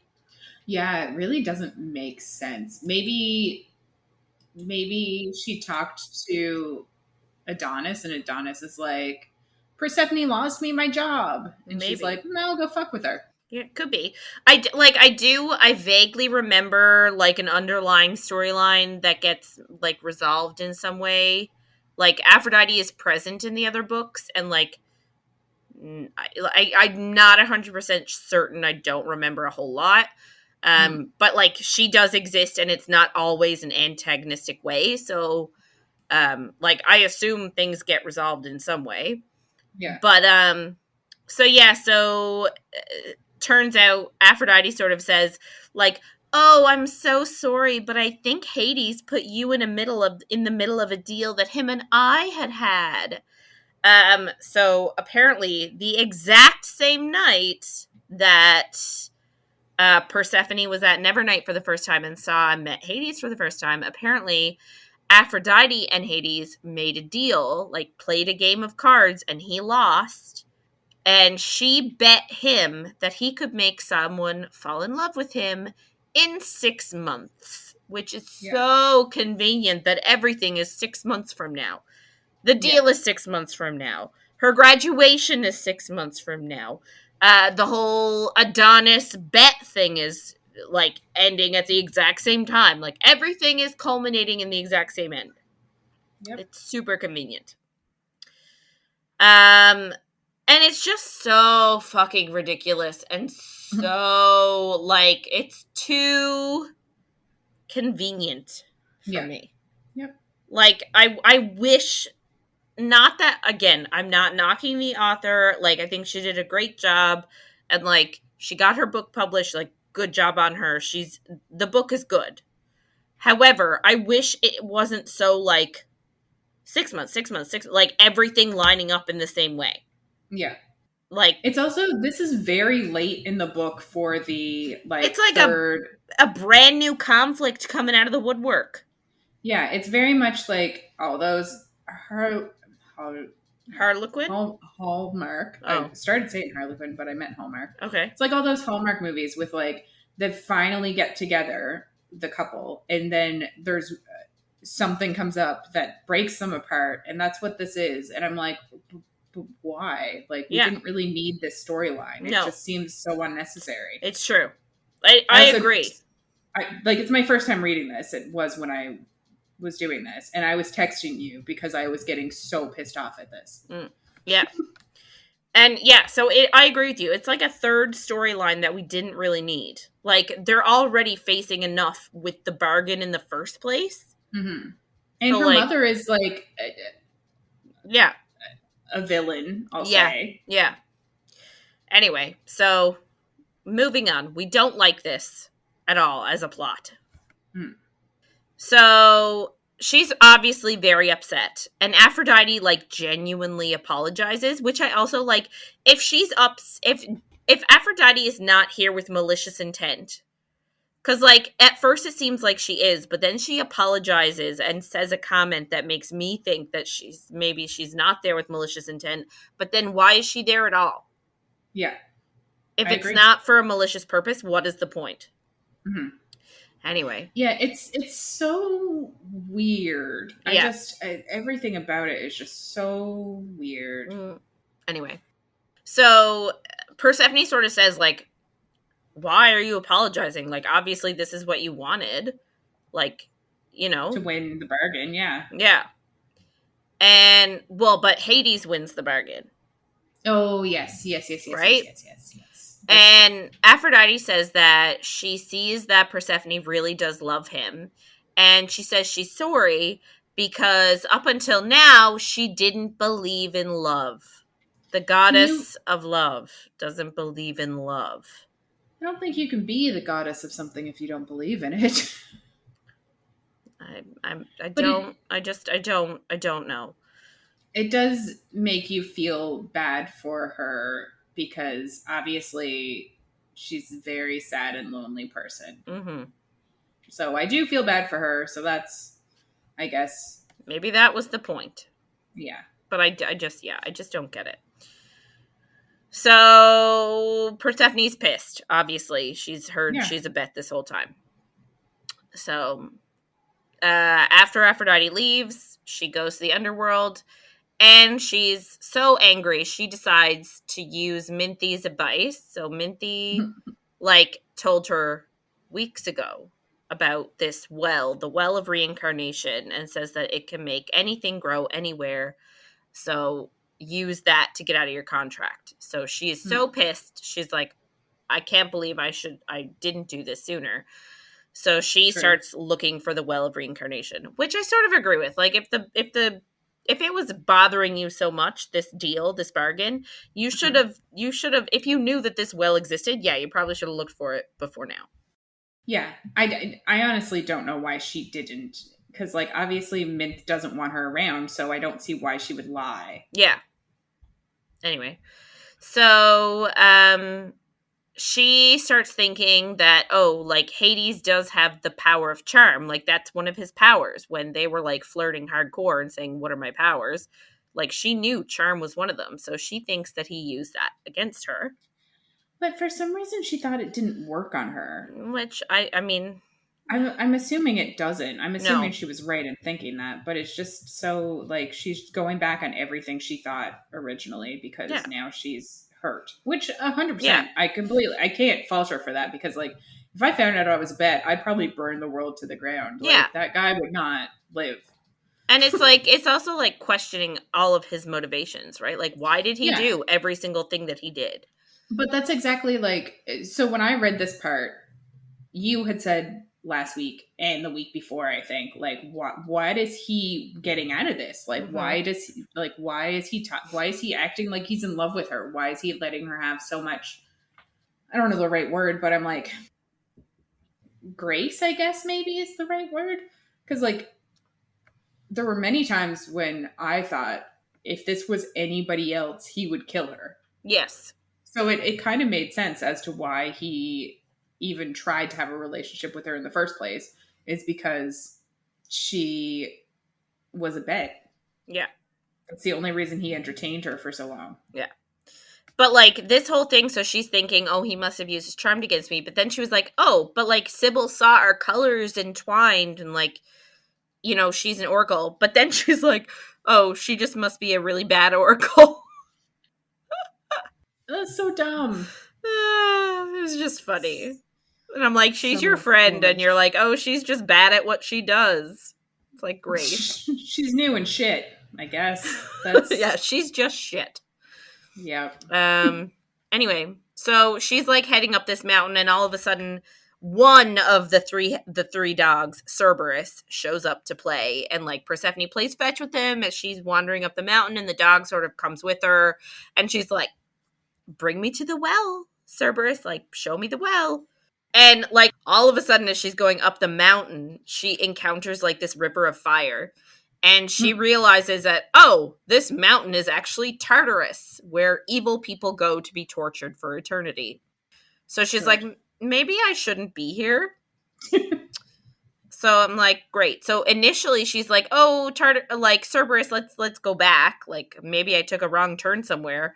Yeah. But then Cerberus is like, no, and yeets his way, like, further into the mountain. And she's like, well, and she's like, well, fuck, I can't leave the dog in the fucking, like, Tartarus mountain. Which, like, why not? The dog clearly knows its way around. Like, he lives there. I'm pretty sure the dog will be fucking fine. Yeah. But, nope. So she's like, oh, no, I gotta go after him. But then, like, the dog ends up leading her into this cavern that is, like, full of this lush vegetation, and there's a grotto, and there's, like, a beautiful-looking pool, and she's like, oh, the dog did what I asked him to do, brought me to the well of reincarnation. And she's, like, a fucking moron. So there's this, like, big pillar in the middle with, like, this golden cup on it, and it can't be that tall because she can reach it as she, like, wades into it. So she reaches for it and grabs the cup. This part made me so fucking mad. Do you know what, though? It reinforces her character of not thinking about what she's doing before she does it. And naivete. Yeah. I was texting you and I was like, is this bitch ruining everything right now? Yeah. Like, what the fuck how is there only a little bit of this book left and she is just now making terrible decisions? Like, what the fuck is going on? Yeah. So as she's in the water and, like, getting the cup, somebody calls out and just says the word, like, water. And then turns out somebody is like chained to the other side of the pillar. So like she just didn't see them initially. And so like she like peeks around and there's like this guy there who's all skin and bones and he's like begging for water. So she gives him some water and he's like, "Oh, hi, my name is Tantalus." He doesn't say it like that, but like, you know, that's how I feel it. And he says that he's been cursed to be forever deprived of all nourishment. And he actually, like, I had to look him up. So he was a Greek mythological figure, obviously, and he is like he's famous because of his punishment. So he was actually a son of Zeus and a nymph. Imagine. Yeah. So Tantalus is charged with so initially Zeus let him go to his table in Olympus, but apparently then he abused Zeus's hospitality and stole ambrosia and nectar to bring it back to his people and revealed that was like the secrets of the gods. But then most famously, he offered up his son, Pelops, whatever, as a sacrifice and cut him up, boiled him, and served him up in a banquet for gods in order to test their omniscience. Okay. So, yeah. Not great. So, yeah. So that punished... So he actually tried to serve that meal to the gods to see if they would know that what they were eating. And actually, the only one to eat a little bit of it was Demeter because she was distraught by the loss of her daughter, Persephone. Oh. And so she's the only one who accidentally ate a little bit. Interesting. So, yeah. So he was then punished for doing that. So, and this is his punishment. I did think that this was going to be much more than it ended up being, to be honest. Yeah, I know. I thought it was going to end the world. I thought like... Anyway, so he sort of says to her, he was like, "Oh, I've been trying to get an audience with Hades. Like, I really want to enter Asphodel. I've learned so much from my time here. I'm a changed person." And like, even though she's pissed at Hades, and I will say, I feel like she's done a complete 180. Like, because she's like, she knows that if Hades actually saw that he had changed, then he would have granted that request. Yeah. So, like, she's finally been like, "Oh, maybe I shouldn't be giving this guy a drink with my hand, like, being this close to him, and maybe I should, like, leave." So she's like, "I don't really know, but I'm gonna go." And so initially he's like, "Oh, okay, but before you go, can you get me a bite of that fruit over there from that tree? I'm so hungry." And so she goes and gets it, and like she holds it out for him because obviously he's chained up, so he has no use of his hands. So she has to like get close enough for him to like take a bite. Yeah. And I don't understand how, because like presumably your arms are long enough where you could hold them straight out to get and have the guy like sort of reach forward. Like, but apparently she must get close enough that he like has like super long, strong legs. He like sweeps the leg Karate Kid style, and like she like falls on her back in the water, and then he like puts his foot on top of her so that she can't move. Again, I don't understand how he has so much like power that he can hold her under with a leg. Yeah. Being like chained. I don't know. This is something in a lot of books, sometimes sex scenes and sometimes like fighting scenes. I'm like, I have no idea what just happened. I'm just going to gloss over it. Yeah. And I know it's probably a limitation of my imagination, but I'm still like, I don't. How? Yeah. How? Yeah. That's all I got. Anyway, so this is a how. Anyway, but it happens. So like she can't breathe obviously because she's underwater, and like her glamour disappears because she can't hold on to it because she's like underwater and drowning. She has other issues right now. Yeah. And then all of a sudden she says like she does that thing where you stop struggling to make them believe that you're unconscious. She's like, how did she know how to do that? Smart. I know, right? So then I guess he lifts his foot off of her, and like she gets up and like runs towards land. And I guess because she removed her glamour, he knows she's a goddess. So like he calls her a bitch at that point and says he wants a taste of a goddess. And I'm like, do you want to eat her? Do you want to eat her out? Like, is this like meant to be like, is this meant to be a, what's it called when you eat people again? Cannibalism? Yeah.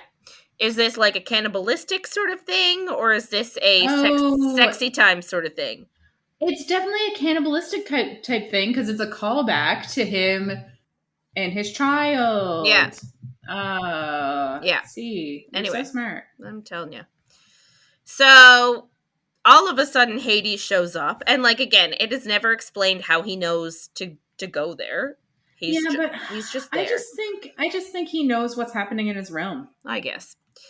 And like he is really pissed off because Tantalus is being a dick.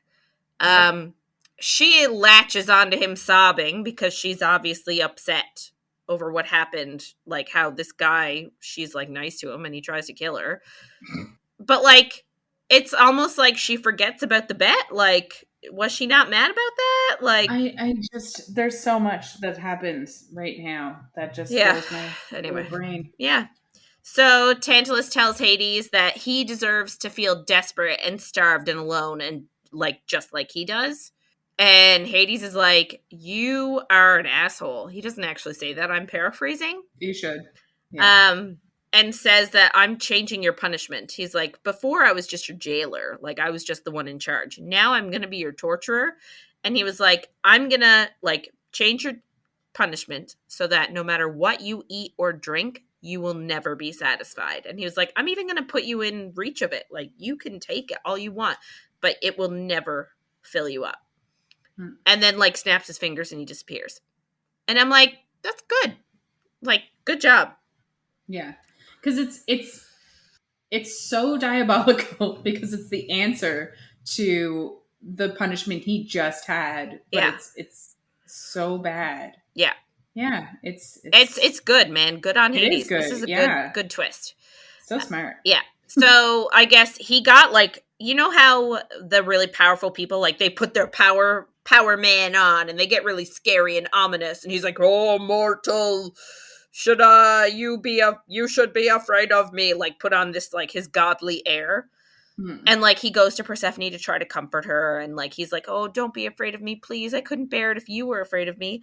And like, she then breaks down sobbing. And I feel like it's probably it's been a long time coming, this crying thing. Like, I feel like she needed to do this. She was fucking crying in bed earlier. Not earlier, but earlier in our time. Yeah. And he just ignored it. So, yeah. So he transports them to the baths, like his private big bath. Where they almost had sex before. Yeah. And just undresses her. And just undresses himself and just brings her right in the tub. Like, I feel like this is not what she needs. Yeah. Like, put her in, but you also going in naked. Like, I feel like that's not what she needs right now. No, she needs like a cup of tea and a blanket. Yeah. And maybe a bath on her own. Like her own little tub. But like, she doesn't need to be naked with him right now. No. And shit will happen momentarily that will reassert those feelings that I have. Yeah. So he asks her if she's hurt. Because, like, he has no idea anything with Aphrodite happened. So, like, he's just thinking that she's freaking out over what Tantalus did to her. And then, which is fair. Fair. It's also not great. No. Like, she almost just died. And then she makes no mention of this. It's literally just, I know about the deal with Aphrodite and that she was just a game. And he sort of says to her, he was like, you were never a game. Like, you had nothing to do with that contract. And I'm like, how? She obviously had to do with the contract. Yeah. Like. Yep. It bothers me because this whole time he's like, oh, like one thing had nothing to do with the other. Yeah, I had that contract, but like you were completely separate from that. But like, obviously he must have known, hey, she's falling in love with me. This will help my contract. You know what I mean? Yeah. Like, just tell her the truth. Yeah. So they fight them because she calls him his jailer. And he's like, seriously? Like, I'm your jailer? And, like, thinks it's a bit of a harsh word. Which I did earlier, but now that I know about the bet, I'm like, yeah. ugh. Yeah. And she's like, and he's like, really? Like, I've been nice about it. And she's like, you know, I'm nice about it. But he did. He's like, how have I ever made you feel like this is a jail? And she was like, yes. Like, a nice jail is still a jail. And, like, fair point. Well, she's been jailed by her mother her entire life. Yeah. And, like, I do understand what she's saying. But again, they should have had a conversation about what her belonging to the underworld would entail. Conversations. Yeah. Imagine. Anyway, he then wonders why, like, well, if you thought that way, why would you fuck me? Like, why did this even happen? And then he gets even further into it and says, like, you know, you've never made a decision for yourself. You've always let your mother do it. Like, and I don't understand where all this is coming from. I feel like he has a million issues with her and brings them all up in this fight. Yeah. Which, like, he's been alive for, are we saying millennia? Yes. Is that what we're saying? I would say. And he's just gonna, like, tell her all of her faults right now. Like there's anything she could do about them. Like, it's not her fault that she was stuck in a greenhouse for 18 years and then finally was allowed to be among mortals and now doesn't really know shit. Like, as much as I bitch about her, which I know I do, I just don't think that he doesn't have a leg to stand on here. I don't think. No. He has been secretive with her just the same way that she has been, like, like, it's almost like he wanted her to trust him and she was almost right not to. Yeah. Anyway, so him saying that, like, she always lets her mother make all her decisions really pisses her off. So, like, obviously, this all of a sudden makes her jump him sexually. Why? I don't know. Like, they get out of the tub, they get out of the pool and have, like, really wild sex with her on top on the edge of the bath. And, which, like, I'm glad that she is on top and she is in control and it is her dictating this sexual experience, because if not, I would be a bit more iffy about it. I still am iffy about it. Yeah. It's not great. It's problematic. But it is problematic. As problematic as it could have been. Well, but, like, this is, like, he wonders why she would fuck him, and it's like, oh, okay, and then you're just gonna go and you guys fuck, and, like, they both get off. And, like, if you're having, I don't know, like, I just feel like hating each other right now and being in a fight, and you're gonna have sex and get off on it, I don't see how that makes sense. Me neither. But, anyway, after that, she literally has her way with him and immediately gets up and walks away. Like, grabs her clothes and starts, like, putting them on. And, like, he follows her completely naked. And he could easily just, like, snap and they both have clothes on, which I think would probably be the best scenario for this argument. But, no. I kind of makes you wonder if she only had sex with him to, like, get it over with, which is such a bad thing to kind of say. Like, it's just so weird, like, that they actually have sex right now. I don't think it's necessary. It almost makes me feel like this is so bad to say, but like abusive relationships where you just do what you know that they want so that you can get away type thing is kind of what it feels like, which is very not good. No. So, yeah, so they argue, like, while he's naked and she's fully clothed. Of course. She thinks that he thinks she's pathetic and, like, mocking her. But, like, he is saying, like, chose to make a decision for yourself, which I don't agree with. Because she obviously was the one who chose to live amongst the mortals. And, like, yeah, she had to appease her mother to a certain extent to let her mother, like, so that she could go. Yeah. But, like, I don't see that argument holding water. No, I don't either, especially, like, now in her life. Like, she's obviously done so much since the greenhouse years. Yeah. And so, like, he then argues. So after they're arguing, and he's like, I've given you a way out from under your mother, and you refuse to see it. And she's like, what? Like, I don't understand. Like, you've put me in this bargain. And he's like, I gave you worshippers. So, like, we're getting now to the crux of it. All she needed to gain her magic was worshippers.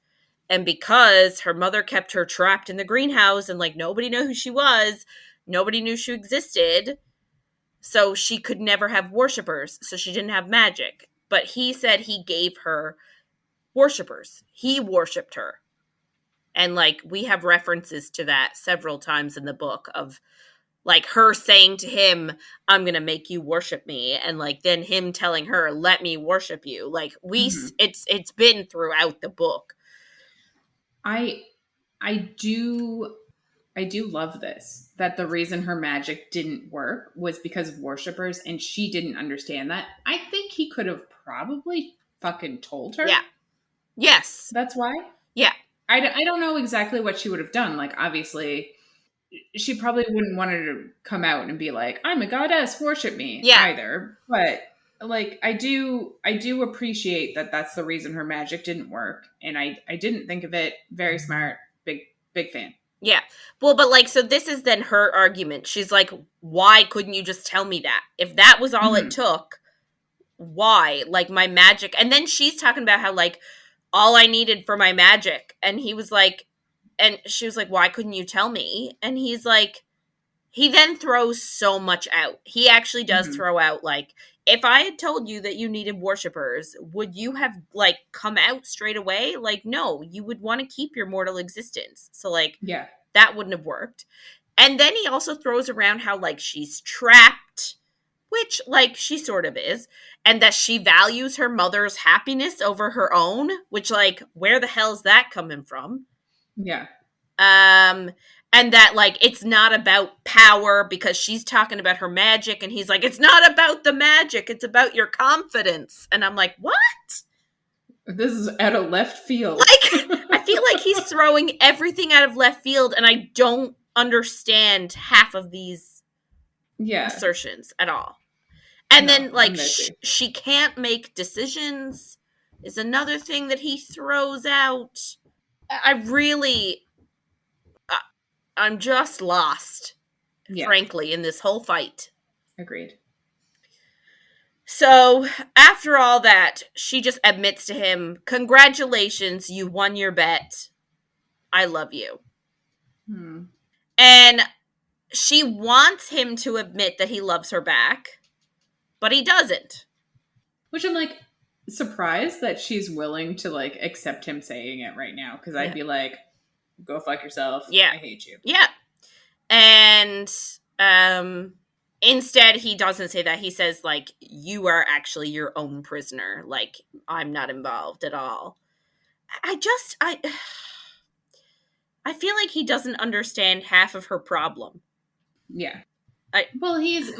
He's his like, I know. He's like the definition of your own person, because he is a god and he can do whatever the fuck he wants. Yeah. Like, I guess. Anyway, so him saying that to her makes her explode in anger, and, like, black vines come out of the ground and capture Hades' arms and legs so he can't move. Good. And yeah, great. And Hades tells Persephone that she won. And we need to remember this moment, people. We need to remember this in a minute. Okay. So she, like, I guess her power has awakened, so she goes home.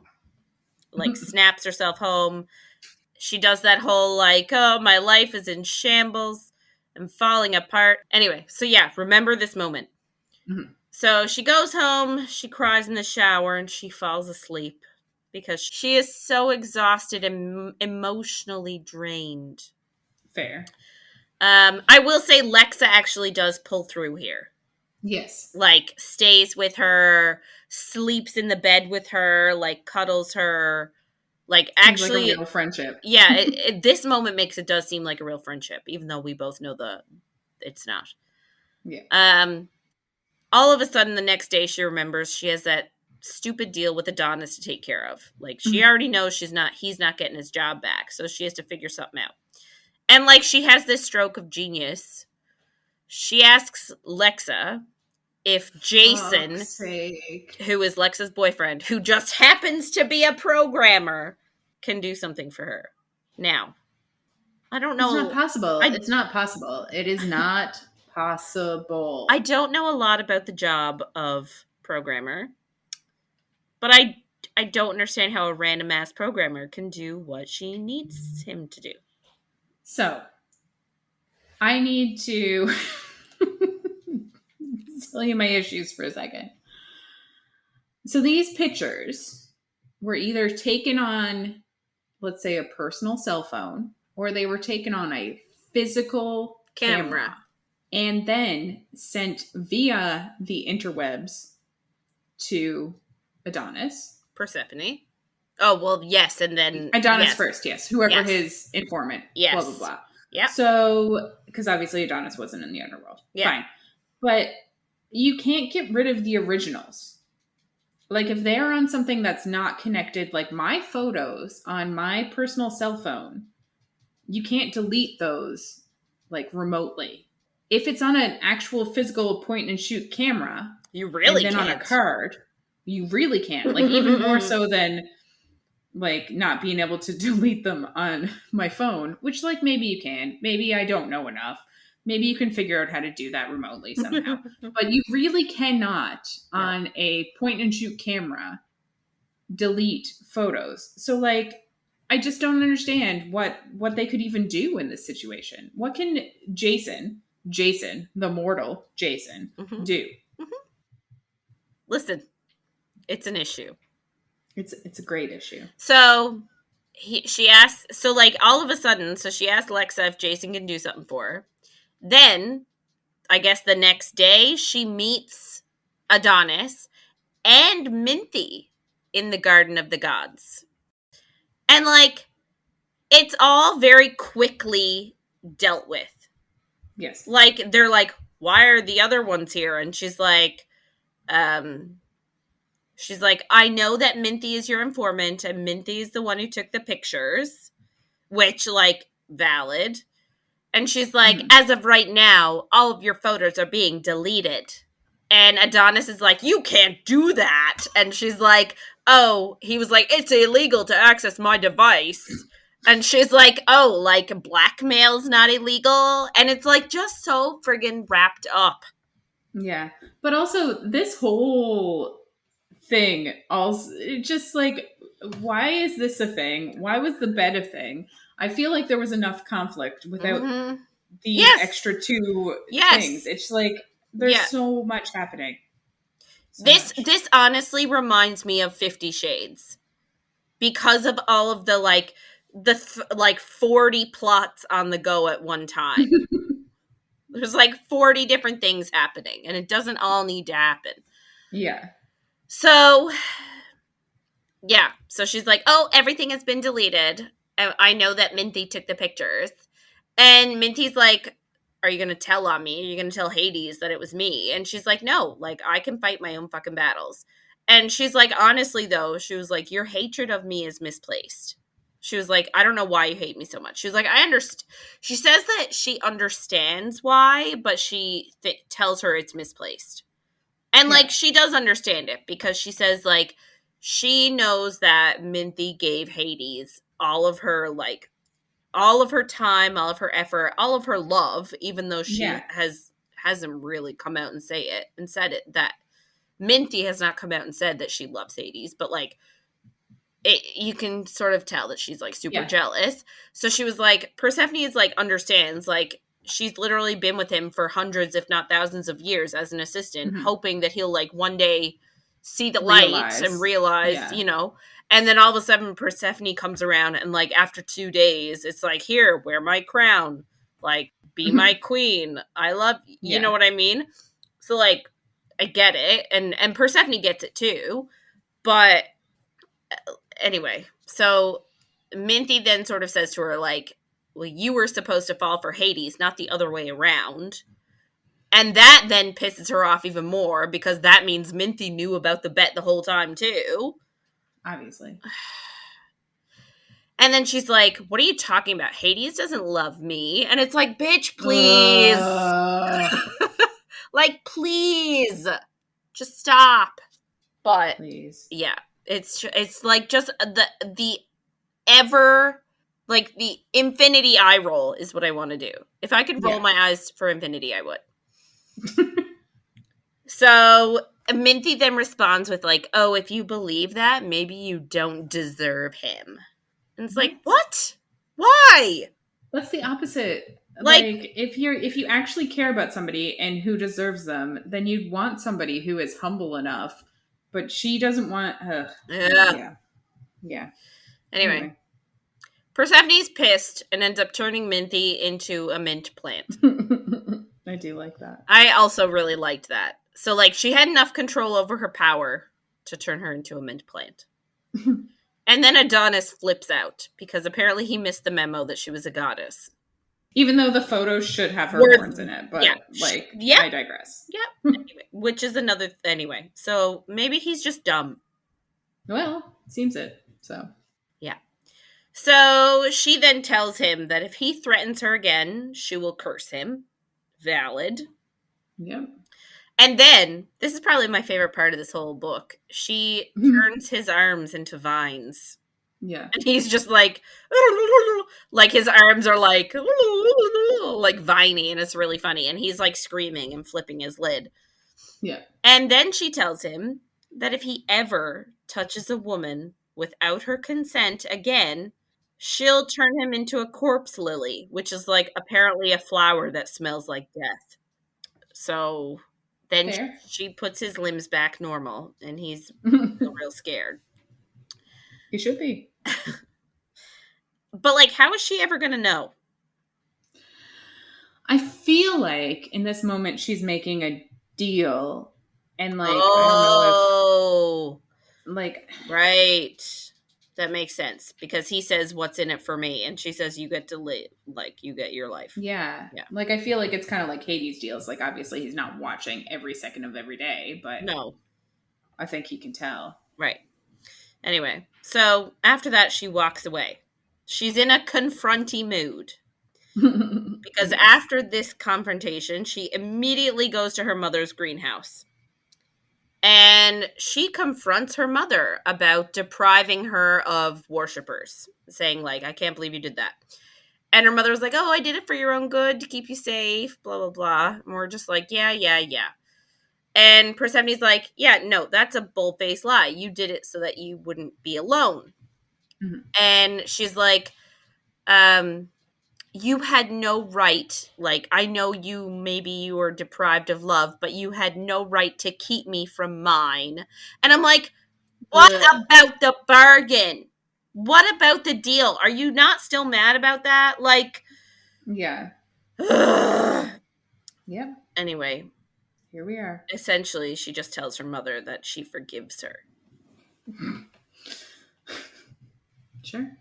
Because she has become this magnanimous individual who, like, is secure in her power. She's confident, even though Hades literally said, like, a day ago that she wasn't. And there's just so many inconsistencies right now that I got whiplash. Yeah, agreed.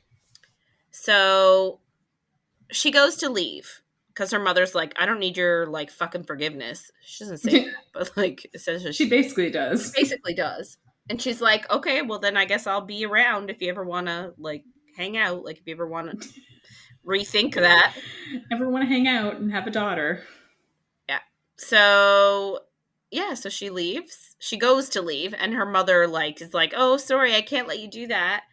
And traps her with her magic in the greenhouse. And says... like, don't worry, like, but we're goddesses, so, like, you'll forgive me for this in time. And Persephone is, like, shakes. Like, she is so furious. Doesn't really say much. No. But is, like, grows, all of a sudden, like, she's shaking. She's so mad that she grows these huge vines that break the actual greenhouse apart. And Demeter, like, flips and screams, and Persephone just disappears. She broke the spell. Yeah. So, she had all these confrontations. It was an emotional day, and we skip ahead 2 weeks. Of course. We don't see any fallout of her emotional turmoil. But she graduates. Yay! And, of course, she starts full-time at New Athens News. Of course. Of course she does, because they already treated her like the sun shone out of her ass. That's true.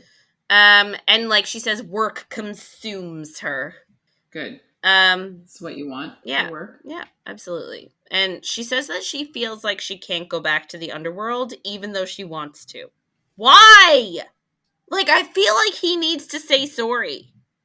He does, yeah. Like, I feel like he needs to apologize, and she's just, like, sweeping it all under the rug. And it really bothers me in a minute. And I'll tell you why when it comes up. So, like, she says that, like, she wants to go back to the underworld, but she feels like the longer she stays away, like, because she says she can't explain her absence, because she's more thinking about the souls rather than Hades. Like, fair, I guess. You know, she's like, oh, I want to go back and see the souls, but, like, she says she can't explain her absence, therefore she's gone longer, and, like, she stays away, therefore it's even harder to explain the absence. You know what I mean? Yeah. And she also says, like, she's struggling a lot with her magic. Like, she hasn't been able to display the same amount of magic as the day with Minthie, Adonis, and her mother. So she wishes she had Hecate there to help her with lessons. All of a sudden, well, not all of a sudden. So one day she's at the coffee shop trying to write another Hades article. Why? But Hecate shows up. Yay. Yay. And Hecate essentially tells her that everyone is sad because she's not around and that she should come back. And Persephone is like, I can't because Hades deceived me. And Hecate's like, listen, that contract was not a part of what you guys had. Like, yes, you helped him fulfill the contract, but that doesn't mean he doesn't love you. Essentially saying that, like, the contract, like, her fulfilling the contract was a nice side bonus. Yeah. I mean, Yep. And this, literally, that one line convinces her. She's, like, thinking, she's, like, introspective, and she's like, oh, yeah, that contract existed, but, like, people find love in all kinds of ways. And I just want to say, like, for fuck's sake, you've been mad about this for weeks, and literally one person says one thing to you, and you're like, oh, well, maybe I overreacted. It's like, no, bitch. Like, just, Yeah. I'm so frustrated about it. Yeah. Anyway, Hecate then asks, how do you think you fulfilled your contract with Hades? And she's like, I grew vines in the underworld. And Hecate says, no, it's because you created life in the underworld. Like, you created a life in the underworld, and you created a life within Hades. And I just want to be like, no, if that's what happened, then why is it the contract ended as soon as she made the vines? Yeah. Because as soon as she made the vines, Hades was like, you win. Yeah. So, like, no, it has nothing to do with her creating a life in the underworld and, like, creating life within Hades. No, that's not it. That's not how she won.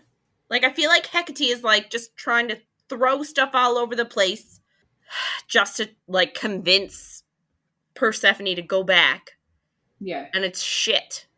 You are correct. I'm so mad about it. Anyway, Hecate then asks if Persephone loves Hades. And she says yes. And she's like, well, then go to him and tell him how he can fix it. And Persephone is like, oh, I don't think he wants to see me because if he did, he would have come to me before now. And I'm like,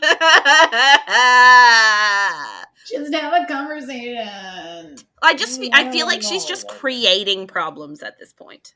Yes. And then Hecate's like, oh, well, maybe he's just trying to give you time and space. And then they look down the street together, and Hades is just standing there on the street like magic. What? So essentially, he got Hecate to go over and like be his hype man. Yeah. And but that is his. It is. That is his. No, yes, MO. yes, we've discussed that before. Yeah, 100%. So like, she just like, it's like magnetism. She gets up and like starts walking towards him, and she stumbles, and then she starts running for him, and then she just jumps into his arms and wraps her legs around him, and like they just both apologize, and then they kiss.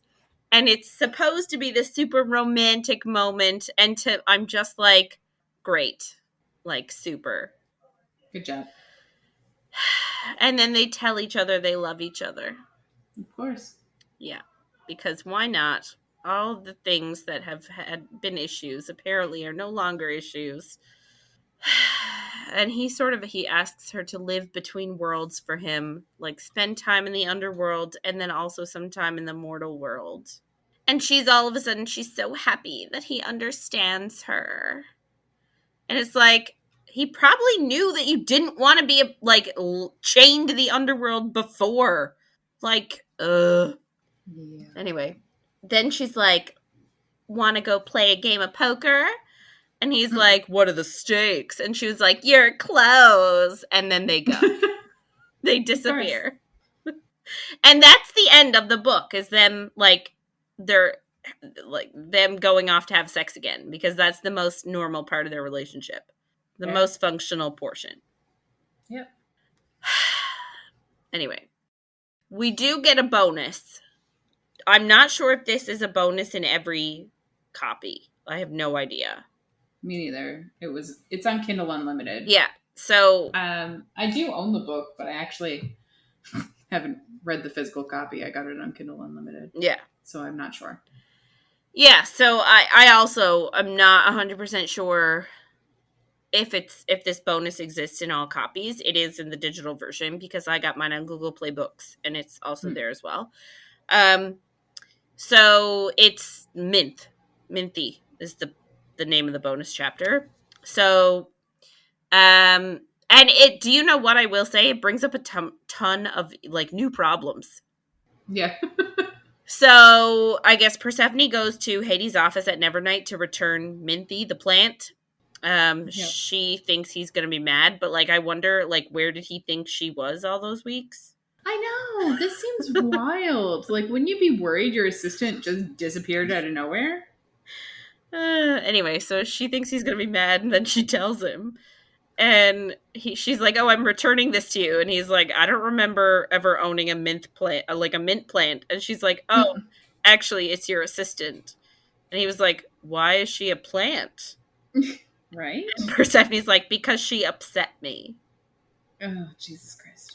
And like, he wants specifics. He's like, what did she do to upset you? And she's like, I'm just not telling. Like, she doesn't want to tell. Which I don't get it. If you are in an open, committed relationship, you should share things. Yes.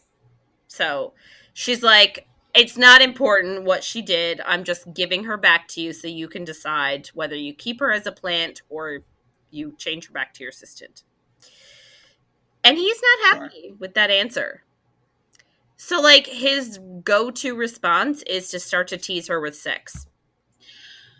So my issue is, if somebody changed your employee into a plant, you wouldn't just be like, I'm going to tease you now. Like, he knows that she's jealous of Mint. So, like, this could be just because she's jealous. This could be nothing. Like, It just seems so wild. Yeah. So wild. Yeah. Mm-hmm.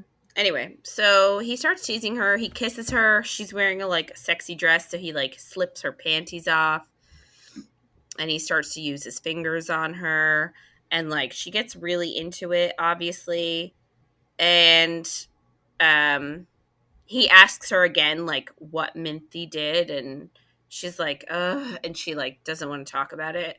And then he stops. He's like trying to use, I guess, like withholding sex. Yes, as a way to get her to give him an answer. And that pisses her off, like, a lot. Obviously, this is a very problematic, like, you should not do this to someone that you quote unquote love. So she decides she's going to take matters into her own hands, like, because she's super duper mad. She takes control and starts to touch him, and then, like, snaps them both into the underworld, into, like, the garden where she was originally planting flowers. And she backs him against a wall and uses her magic vines to restrain him, and then starts, like, giving him a hand job. And, like, I don't understand how she can hold herself back, like, from anger, like, at all. I don't get it. And then all of a sudden she decides to be really generous and gives him a blowy. Until he comes. Like, she does let him come, unlike what he just did. And but then she's does something to get back at him.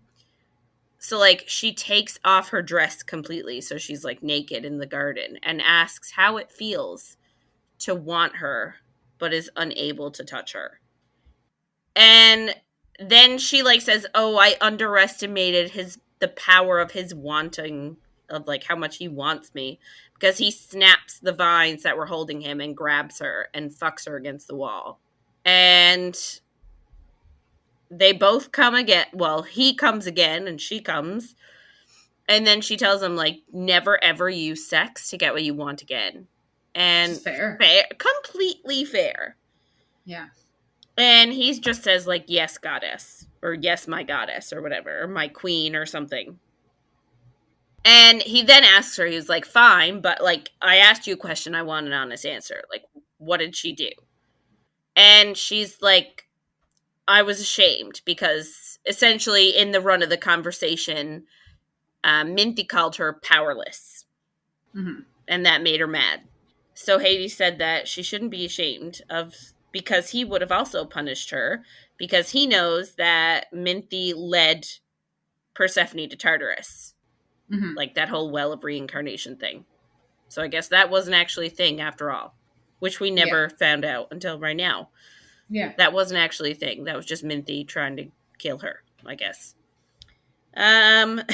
So they agree that they're just going to they're not going to turn Minty back into a person. They're just going to leave her as a plant, and they planted her in the garden, and then they go for a lovely walk. But nothing grows in the garden. No, but I guess she's going to stay alive in there, maybe. Okay. I don't know. Sure. Maybe she won't. Sure. Who knows? And if she dies, who the fuck cares? Yeah. Anyway, so they're on their walk, and she asks Hades if he was serious earlier. When he called her, like, my queen. Mm-hmm. And she says, like, I'm sort of nervous about you calling me your queen, considering, like, they really only just started dating officially. Like, they're 6 months into a very problematic, rough starting relationship. Yes. Plus the fact that she's, like, 22 and he's, like, thousands of years old. Yep. And he says that she will always be the queen of his heart. And he's waited lifetimes for her. Which, like, so much pressure. Yeah. Like, she's 22. She's been out in the real world for 4 years. Mm-hmm. Which is ridiculous. So, like, she's still sort of unsure. He walks her to, like, this silver grove of trees and tells her that he made it for her and calls it Persephone's Grove. He said, like, it's a place for her to practice her magic and be alone if she wants to. And then ends the story with, you will be my queen. I do not need the fates to tell me that. Where are the fates coming into this conversation? Yeah. Like, anyway. It's just a bit, like, pressure for her. Again, she's 22. So, like, I see why she is not feeling super confident. Yeah. And like, you can love somebody and not spend the rest of your life with them, and that is okay. 100%. You can love a lot of people. Like, again, like, just because you love them doesn't mean you have to spend eternity with them. So, like, her being a little bit unsure about their relationship, I think is completely valid. And I think he's a bit of a dick for being like, no, we're going to be together forever. Yeah. It's like, are you? Because, like, you just tried to deprive her of an orgasm to punish her. Like, that was punishment. Yeah. He was trying to punish her like a daddy. Although, Yeah. I hope no one's, like, you know what I mean. Yeah. Like, the punishment aspect, not the fact that he was doing it with sex. But still, like, it just, yeah, bothers me to no end. Yeah. So, like, that's the end of our story. I feel like, so, like, I sort of suggested this book, and I feel like it must get better.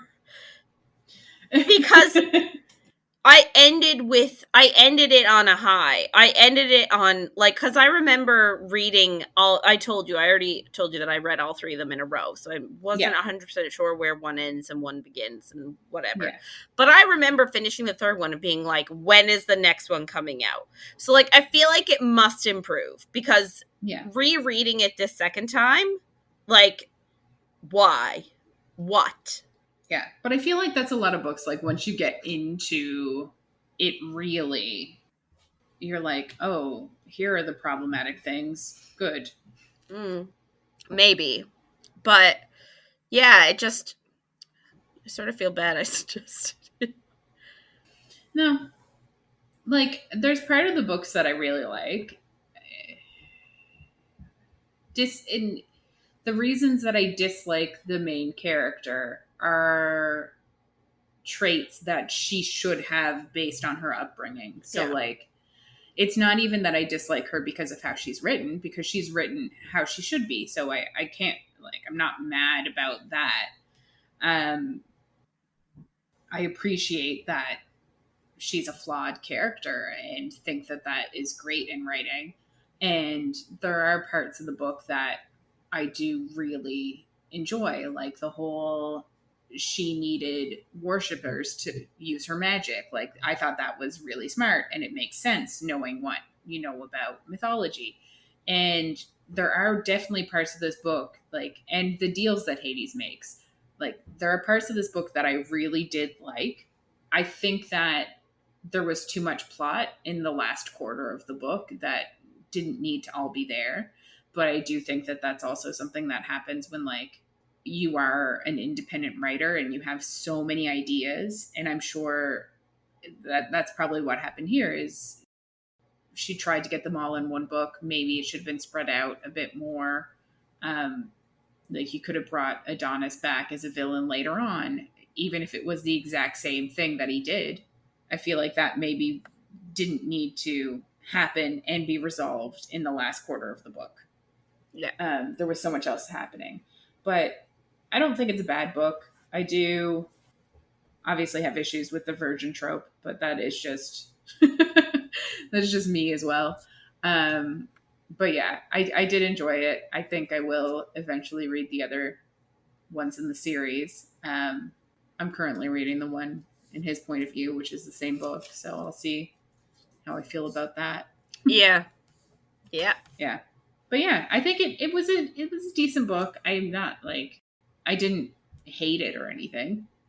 I liked it. Yeah. How do you feel about it? I mean, again, I liked it. On second read through, I'm a little bit more frustrated with it than I think I was the first time around. Yeah. I think obviously I focused more on the sex scenes the first time around, which, fair. Like, I will say the sex scenes were good. Yeah. Like, they were hot.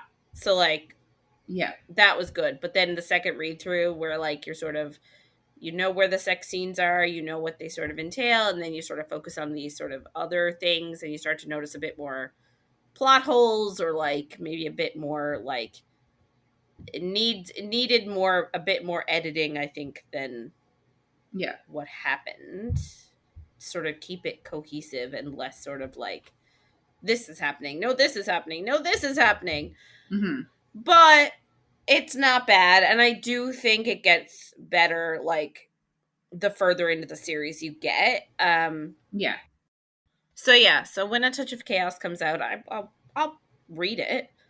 Yeah. But this is not going to go in, like, the stack of books that, like, you read, like, all the time over because they're so good. Yeah. Yeah. No, that makes sense. And, like, I'm a little surprised that this is so popular on Bookstagram. And, like, no shade against the Bookstagram or the Bookstagrammers at all. Like, I get it, and it's helpful 100%. But, like, and I haven't even read all the books, so I don't understand. But it just seems like a lot of the books that people are talking about are, like, not even super well written. Mm-hmm. So, like, I don't really understand why they're getting all of this, like, press and favor, and why they're like, oh, like, Bookstagram made me buy it, or TikTok made me buy it. Like, yeah, I don't understand where all the hype is coming from, because it's not a super well written selection. Yeah. But, like, some of them are good, though. Like, no shade against some of them, but some of them are not. Yeah. No, I agree. That's just my opinion. I'm not a reviewer. I'm not. I don't have a stake in this. My opinion doesn't matter. So take it with a grain of salt. But yeah. So I guess that'll wrap it up this week. If you want to get in touch with us and share your thoughts on anything you heard in our episode, if you think I'm a complete dumbass and think that I'm wrong, let me know. Or if you have any book suggestions, something that you think we need to read and discuss, you should email us at coffeeandcoread@gmail.com, or check us out on Twitter, Facebook, or Instagram at coffeeandcoread. Yeah, and next week we are starting a new book. So we are going to be reading Solitaire by Alice Oseman. We're going to be reading chapters 1 to 10. Alice Oseman writes and draws the comic Heartstoppers, which is recently in production for a season 2 on Netflix. Yeah. It's a show and a comic. So we're going to be doing Solitaire, which is her debut actual novel that she came out with 2020, maybe? Yeah, so I could be completely off. But anyway, yeah, so we're going to be doing chapters 1 to 10. So make sure to follow along. And if you're enjoying our little chats, don't forget to follow, rate, and review wherever you find our content. Thanks for listening, everyone, and we'll see you on the next page.